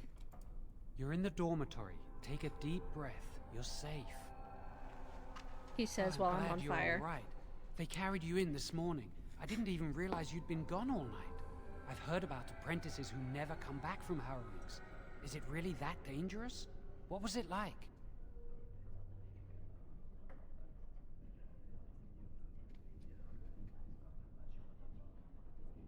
It was a test of ability. There must be something more, or they'd tell the apprentices what's involved. I know I'm not supposed to know, but we're friends. Just a little hint, and I'll stop asking, I promise. I really shouldn't. So much for friendship. I'll leave you alone then. And now you get to move to the nice mage's quarters upstairs. I'm stuck here, and I don't know when they'll call me for my harrowing.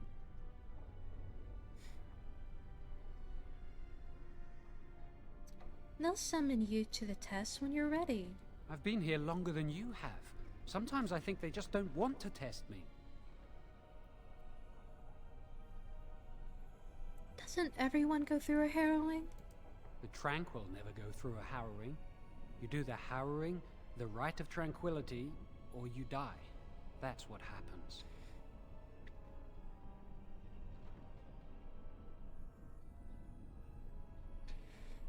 What's the rite of tranquility? You've seen the tranquil around the tower, like Owain who runs the stockroom. He's so cold. No, not even cold. There's just nothing in him. It's like he's dead but still walking.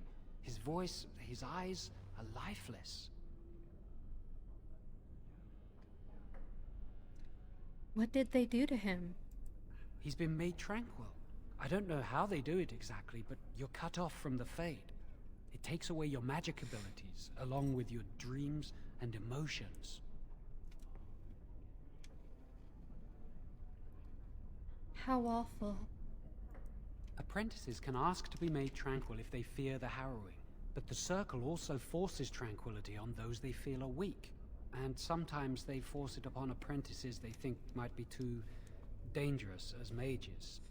I shouldn't waste your time with this. I was supposed to tell you to see Irving as soon as you woke up. Where is he? He said he'd be in his study upstairs. You'd better not keep him waiting. We can speak later. Is she alright? Is she awake? Why do you care? Are you best friends now? I'm just curious. That Templar, Cullen, said it was the quickest, cleanest harrowing he'd ever seen. He says she's very talented and very brave. Well, he would, wouldn't he? I just know I'll be terrified when my time comes. Like Wendell was. He'd throw up every day for the next week just thinking about it.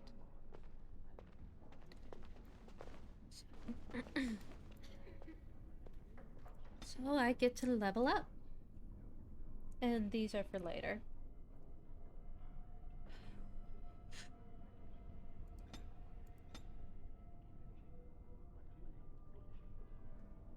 I have my reason to do that in cunning. It'll be apparent later.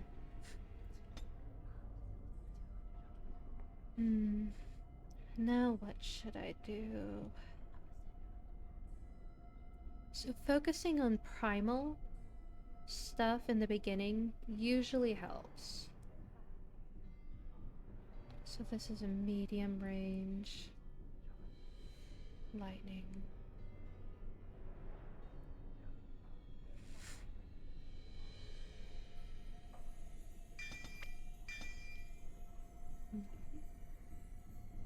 So I don't know if y'all picked up on it, but choosing Winter's Grasp for your original spell can be helpful in that you go up against a rage demon.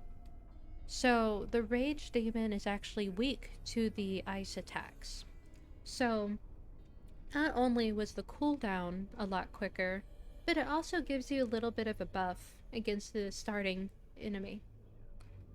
So Flame Blast is nice because it not only, inflict fire on everything, but if they come in touch with the fire, with other things, all other enemies will get it.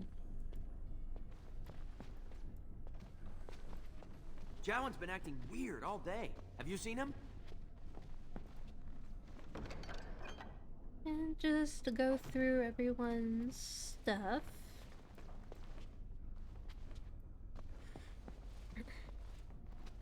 Now, I will say the Dragon Age Origins hats, especially for the mages, can be a little interesting. I think I can actually toggle hats or not.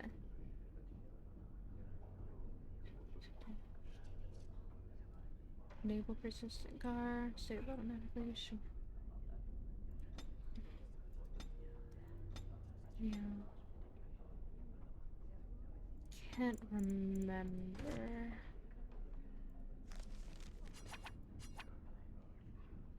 Inspect and equip.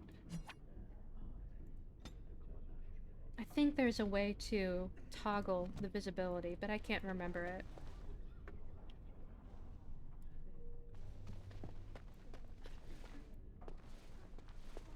Congratulations on your test.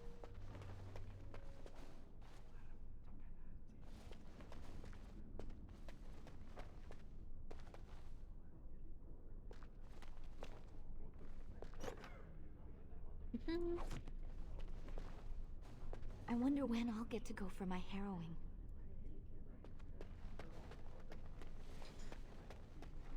I'll go out this door.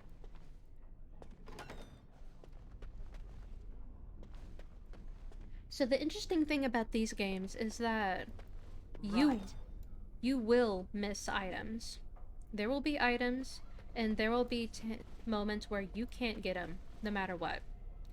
So it can be frustrating, but there is stuff in here that you won't be able to get. And so depending on your class, you'll be limited into what you can or cannot get. You're kind of strongholded into that. So, just be mindful of that. Hear what?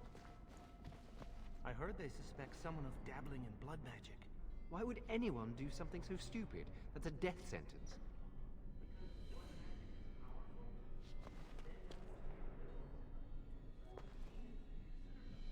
That's what I hear anyway.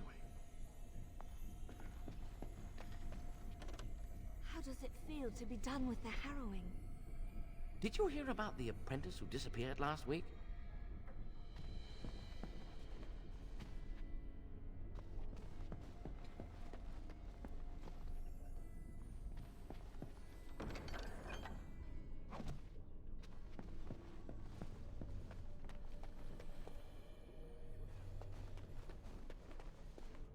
We heard you passed the harrowing.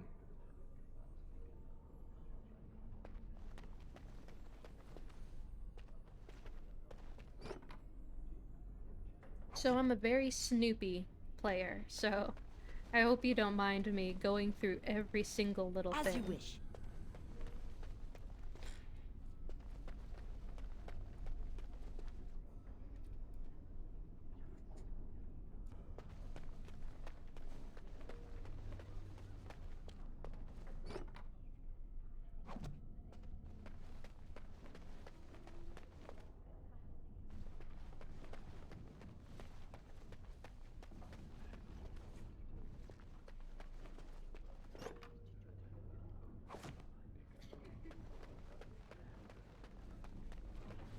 Must control the fire with your will.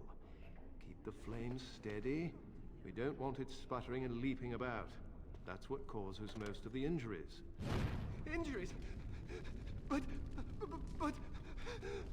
Steady. It reacts to your emotions. If you panic, it will... No. Breathe. You know, in my experience, flint and tinder works just as well. Maybe we should start with that. Was the harrowing scary? It must have been. Why else would they call it that? Ah, congratulations on your harrowing. This is hard. Just the way he says it. This is hard. Do you remember what the chantry says about magic? Magic must serve man, and not rule over him. Very good. And what do you think that means? Can anyone tell me? Oh. Hey! No, that's not what it means. It means that magic should be used to help people, but we can't use our magic to force people to do what we want. That's right. We should not abuse the gift the Maker has given us. I hear Irving's waiting to give you your mage robes. I like ponies. Being in the tower is much better than being on the farm. Boys are better at magic than girls. I heard your harrowing went well. That's wonderful to hear.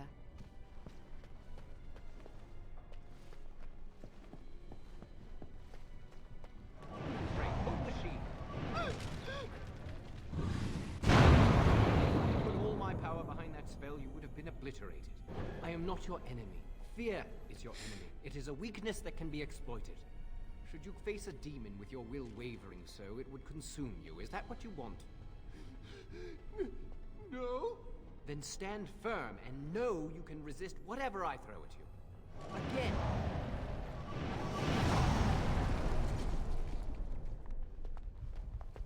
I heard that Cullen's in love with you.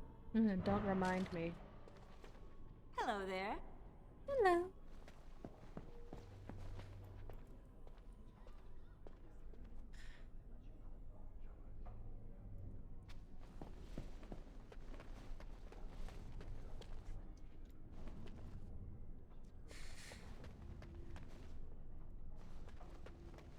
I can't wait for my harrowing.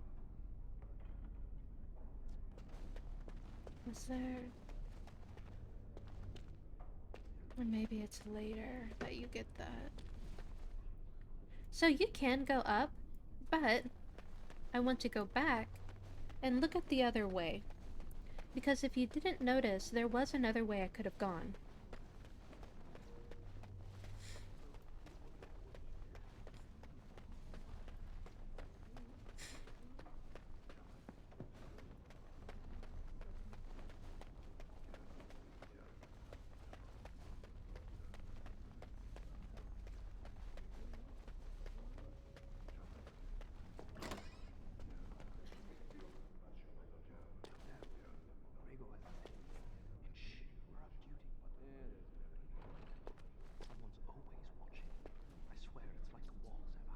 Hey, did you hear about that apprentice they're going to send for? Shh.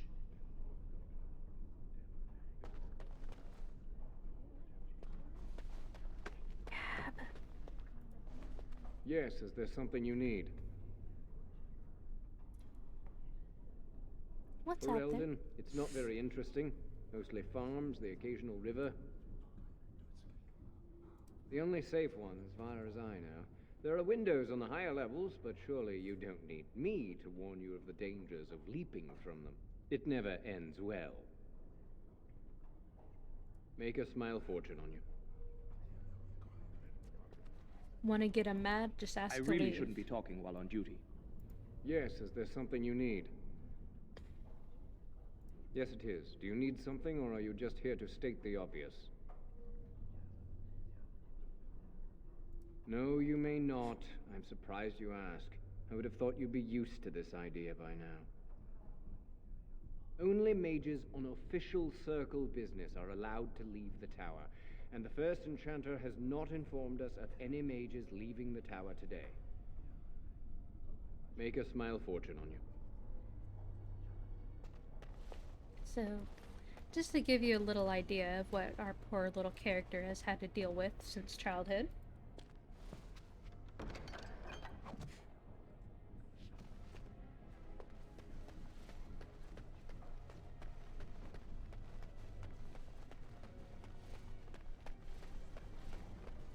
So the circle is just that. It's a big circle tower, so everything is set up in a circle. That it slowly but surely rises up. Oop, wrong way.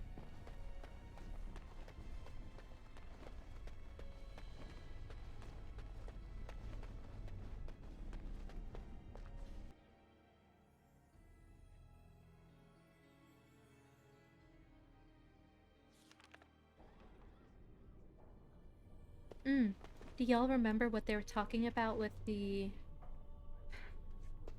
tranquil?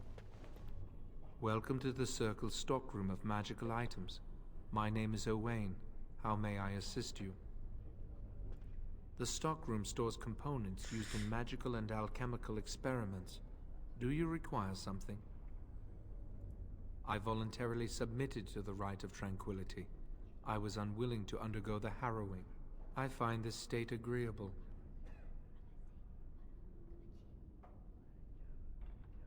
I see the world with clarity. I remember the days when my mind was filled with inconvenient and seething emotions. Now things are simple. I was ordered to never speak of it. I cannot go against the Circle's wishes. It is difficult to describe. I would perhaps compare it to being plunged into a pool of ice-cold water. Very well. Goodbye.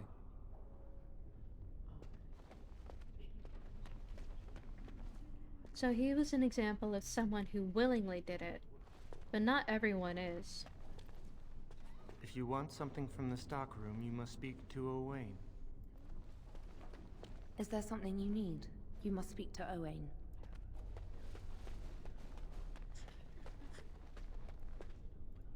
Good day. Which way do I want to go? Want to go that way? Do I want to go this way?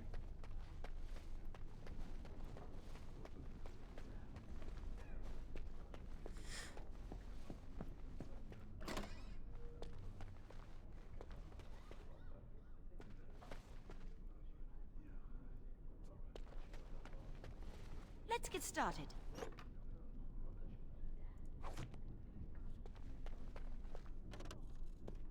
I hear Irving's very proud of you. I'd avoid Leora if I were you. She's been rather testy lately. Who knows? I'm not going to ask her why she's irritable. Women hate those kind of questions. Yeah. Not wrong there. Oh, it's you. I hear Irving's looking for you.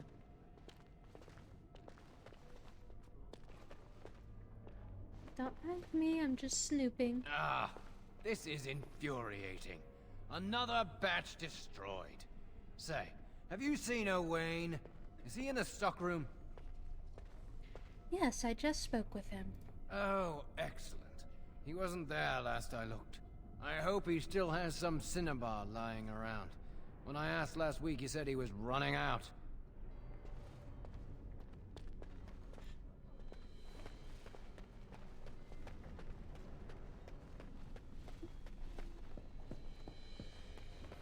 So, pop in over here.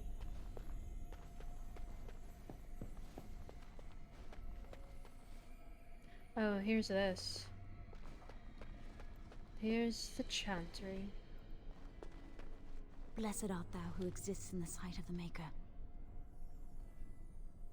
Blessed are the penitents who seek his return.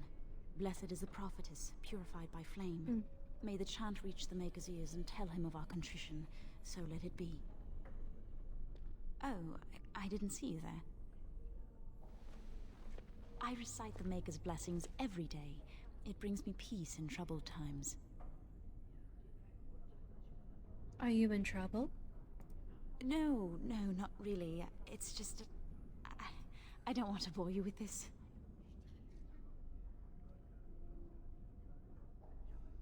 It's all right. I want to know. It gives me hope that one day the Maker will hear us. That maybe I'll be forgiven and my curse will be lifted. Curse? Magic? What else? Magic isn't a curse. Magic causes such misery. It's dangerous and vile and wicked. The Chantry must protect the world from us. Being born with something so terrible must be a punishment. I wish I could be rid of it.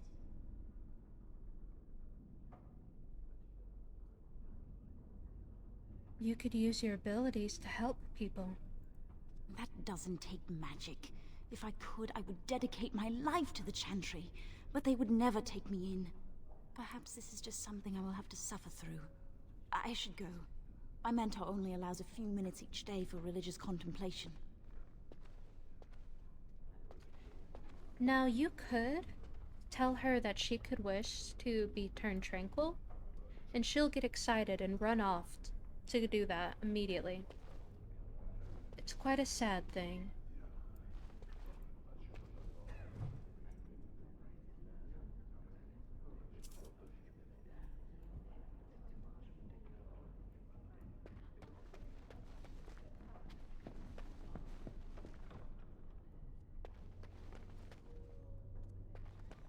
I heard about your harrowing. Congratulations.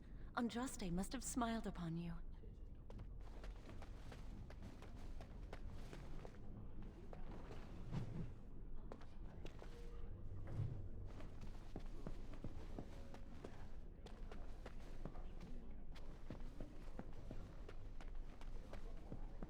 So this is the quest marker, but I'm not doing that quite yet. The first enchanter said not to let anyone through this door, and I don't question my orders. As you say.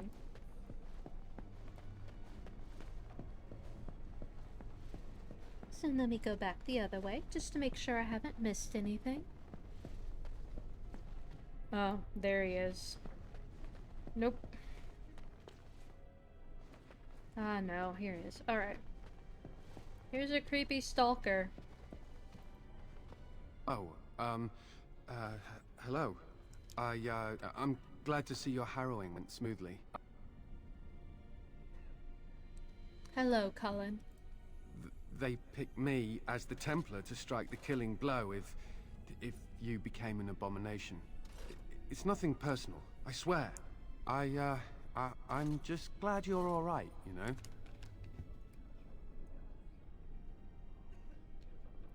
Would you really have struck me down?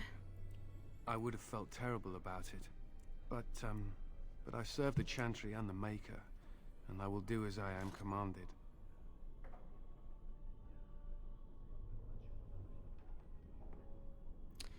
I shouldn't distract you from your duties. Oh, you're not distracting? I mean, you are, but... well, you're not. I mean, you can talk to me anytime, if you want. Yes. Maybe we can talk another time. No.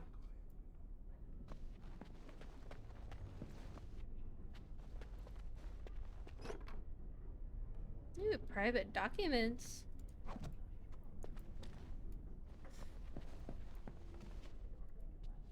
You look well. That's wonderful. I was thrown up for a full week after my harrowing.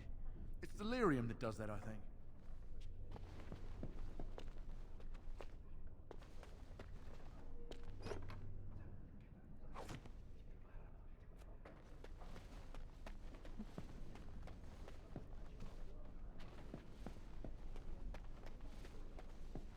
And so, just snooping around. Blank vellum.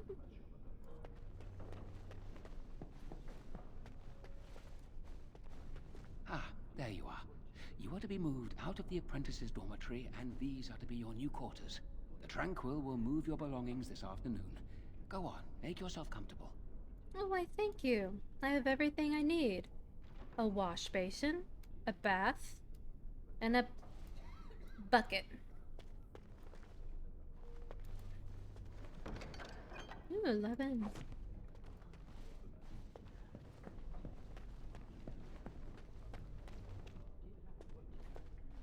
I heard that you completed the harrowing in record time.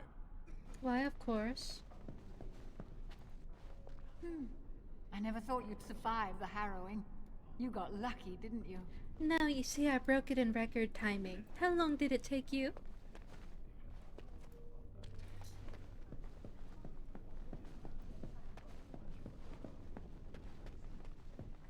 That guy.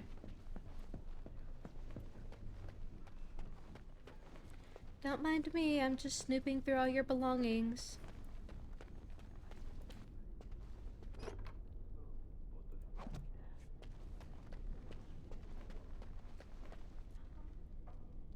Oh, excuse me, I didn't hear you come in. I'm sorry, I'm terribly busy right now. I have to prepare the room before the Grey Warden is done at his meeting with Irving. There's a Grey Warden here? Yes, Duncan his name is. He must be here to talk to Irving about something important. You know, I almost became a Grey Warden once. Really? There were several of us chosen, though the Grey Wardens only wanted one recruit. They only ever have one mage, you see. I think they thought I was the best candidate, but I was young and foolish, and I said I wasn't interested. They picked someone else instead, and that was that. I've regretted it ever since. Ah, well, I should get back to my work. Okay.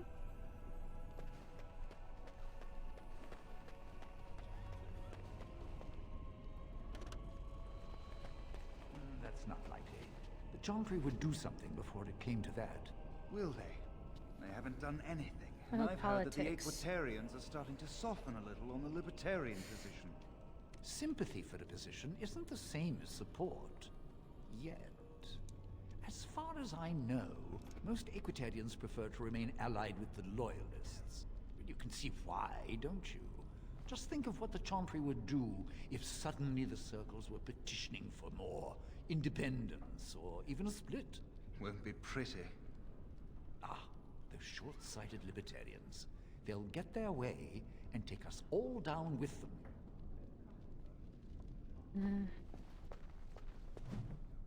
Nothing like politics, even fantasy politics. I think someone's here to speak to you, Senior Torren. Hello. Congratulations on your harrowing last night. Good work. What were you talking about earlier? Ah, the fraternities of the Enchanters. You probably haven't heard of them. It's best not to get tangled up in circle politics. More trouble than it's worth, really. Tell me about the fraternities. They're found in all circles throughout FaeWorks. Groups of enchanters who hold similar viewpoints, who band together to make their voices heard. The most influential fraternity are the Equitarians. They are moderates and believe in a code of conduct that all mages should adhere to. Then there are the Chantry apologists, the Loyalists. The Chantry says something and they follow it to the letter. The Lucrosians just want to make money, and the Isolationists would like us all to be hermits and live on an island. Then of course there are the Libertarians. They want more power for the Circle, more autonomy. Isn't that a good thing? And that's what they would say. Mages have enough opposition from the outside without tearing our circles apart with infighting. But what can you do? Giving up doesn't help. An idealist, I see. Well, if you're going to change the world, you should get started immediately. Lots of world to cover. Hello, were you looking for something? What were you just talking about? Oh, the fraternities. Groups of mages with a common agenda. I think we should all be isolationists. Stay in some remote mountain town far away from the mundanes who hate us. If we run away, they'll never learn to not fear us. They'll never learn that. They don't want to. I'd go hide alone in the wilds if I could. But you know they just brand me an apostate and hunt me down. There is no leaving the Circle. It's till death do us part. Romantic, isn't it? Apostate? If you leave the Circle, you become an apostate. And the punishment for leaving is death. Pretty grim, huh? There must be mages who aren't a part of a circle. I've heard of hedge witches who've managed to survive on their own, eluding the Circle for a lifetime. But if the Templars discover them, well, you know what happens. Then there are stories about the Dalish elf clans having great magic. But who knows what's truth and what's fiction when it comes to the Dalish? Who are you? I'm Njal, a mage just like you. I've seen you around, haven't I? I must have. I can't stay to chat. All right. Have a good day.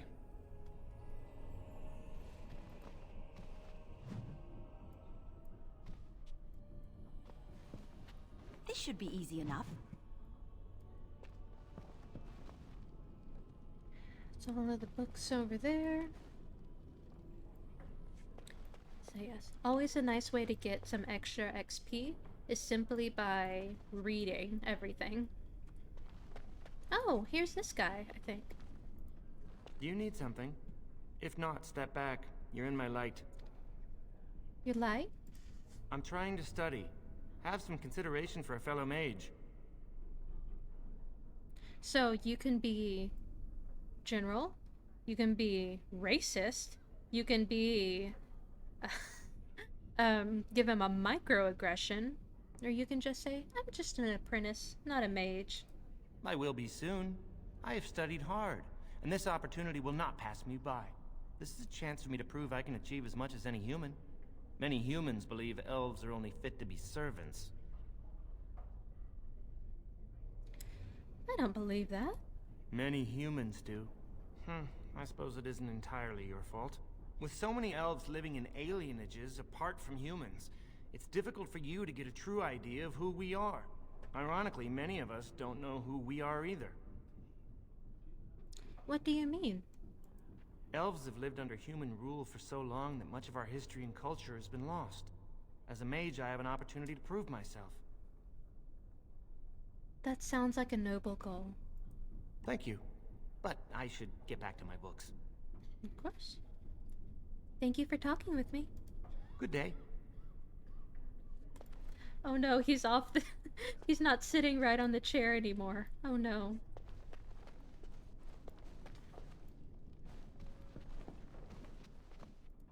They say you passed your harrowing. You must be happy.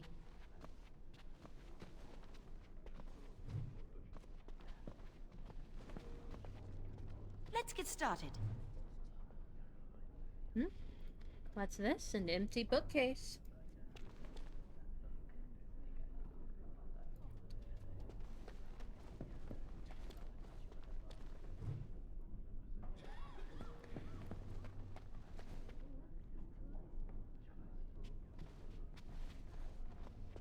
Oh, hello. I don't believe we've met. Are you new to the Circle? I'm a newly harrowed mage, but I've lived here all my life. I'm sorry. There are so many of you, and I get confused. Not to mention, these old eyes are starting to go. Everyone makes mistakes. You're too kind. I'm old and about to fall apart. Nothing in the world can fix that. If you say so. Anyway, did you need something? I think I should go.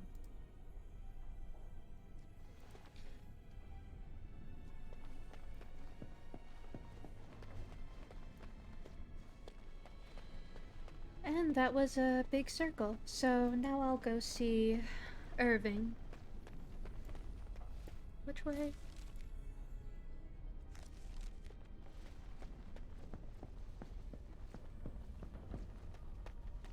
So I think I'll finish up this section, and then I think we'll start our movie night after that.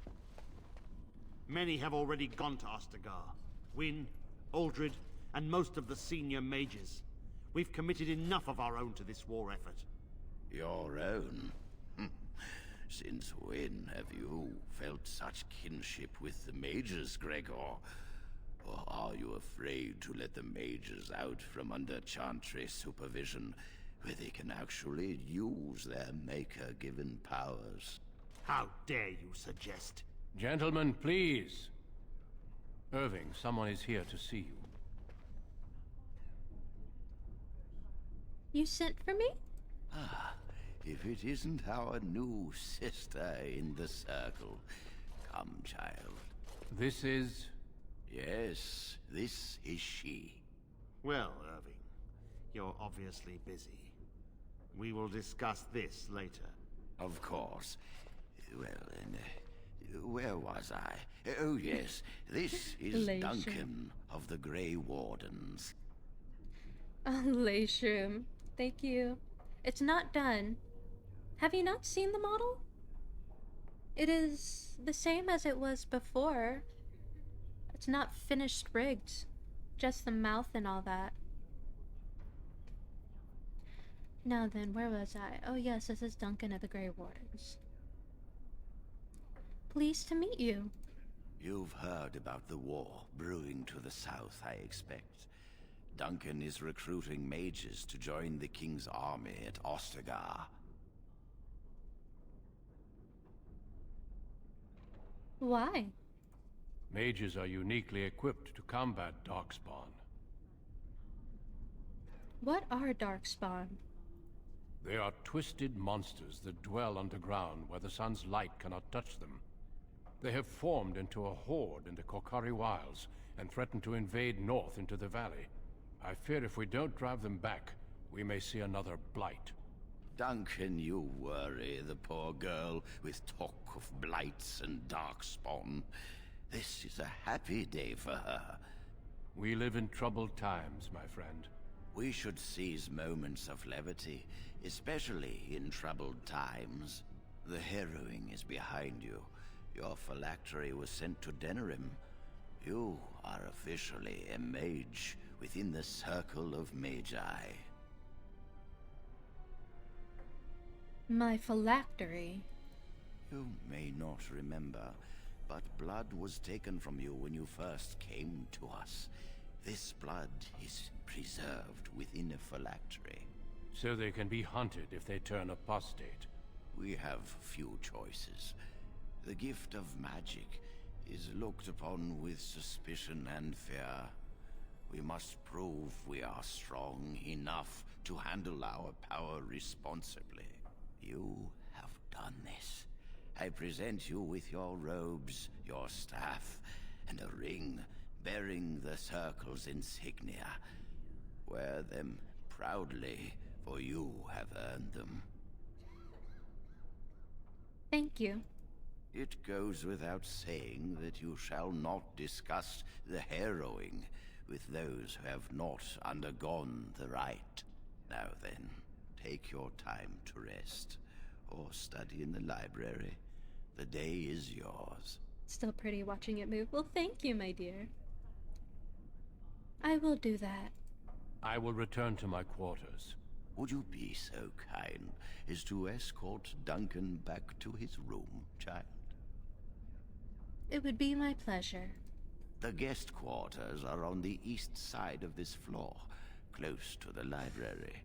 Now, if you'll both excuse me, I have matters to discuss with Gregor.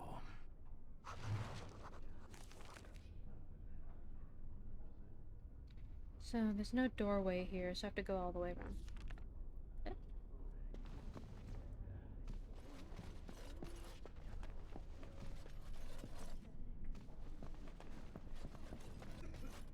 Thank you for walking with me. I'm glad for the company. I wanted to talk to you a little more. Yes? What about? Have there been many darkspawn attacks? A horde has formed within the Korkari wilds in the south. If they are not stopped, they will strike north into the valley. We Grey Wardens believe that an archdemon is leading the horde. Archdemon? Darkspawn do attack the surface in ragtag bands, but archdemons are capable of rallying the Darkspawn, turning them into an unstoppable force. A horde of Darkspawn, a veritable army. It is dire news indeed. I fear this is what we will have to face.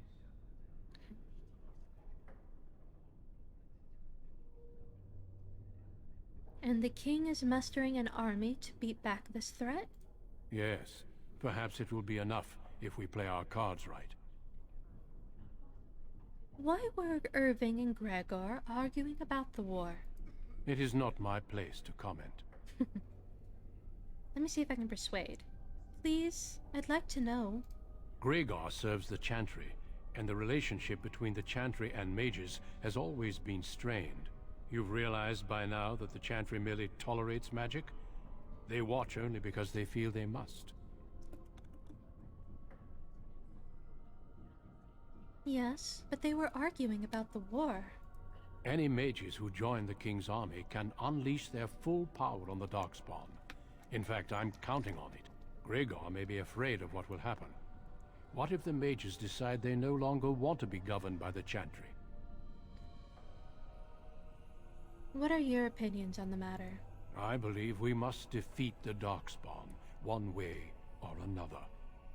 My opinions end there. We should continue on our way. Yes, let's.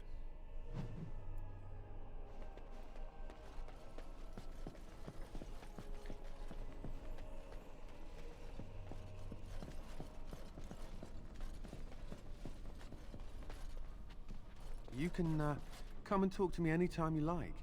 Sure, Stalker.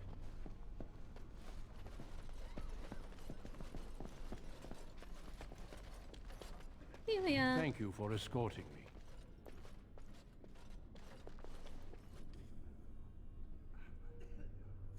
D&D's about to start for me, but I'll be lurking and popping in where I can. Well, actually, Lay Shroom, I am actually going to end this here, and going to start Vampire Hunter D Bloodlust on my Discord.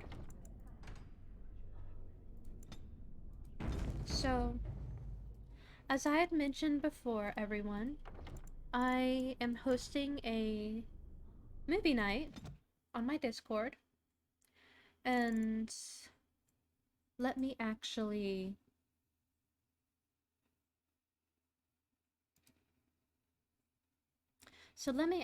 put my Discord information in the chat once more for anyone who may want to be a part of it.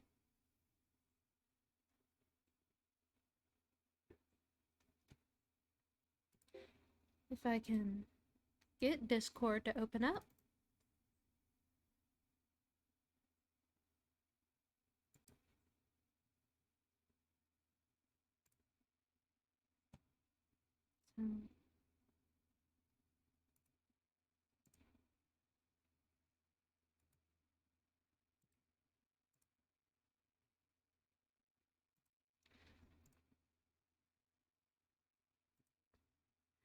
All right, my dears. Well, I'll pop in when I can too.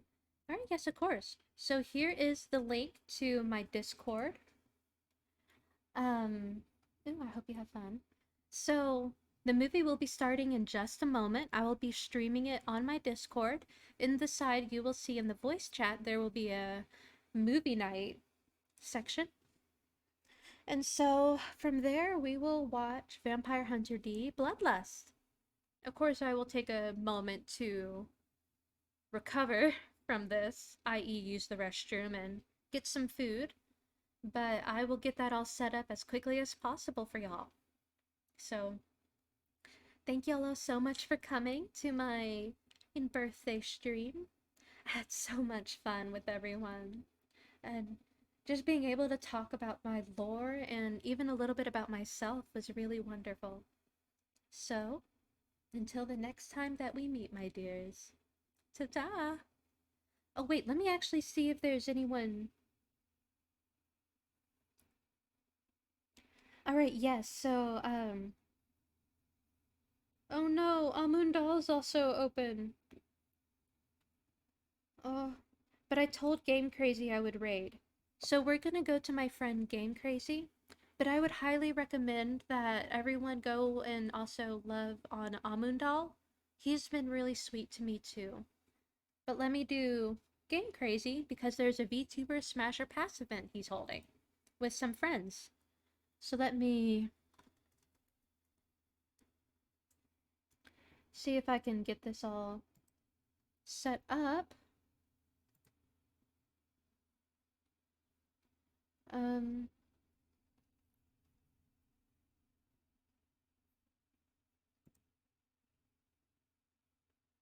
Alright, y'all, so be nice to him, and let's get our glimmer ready. Happy birthday, Faye. Thank you. So, here we are, raiding my friend.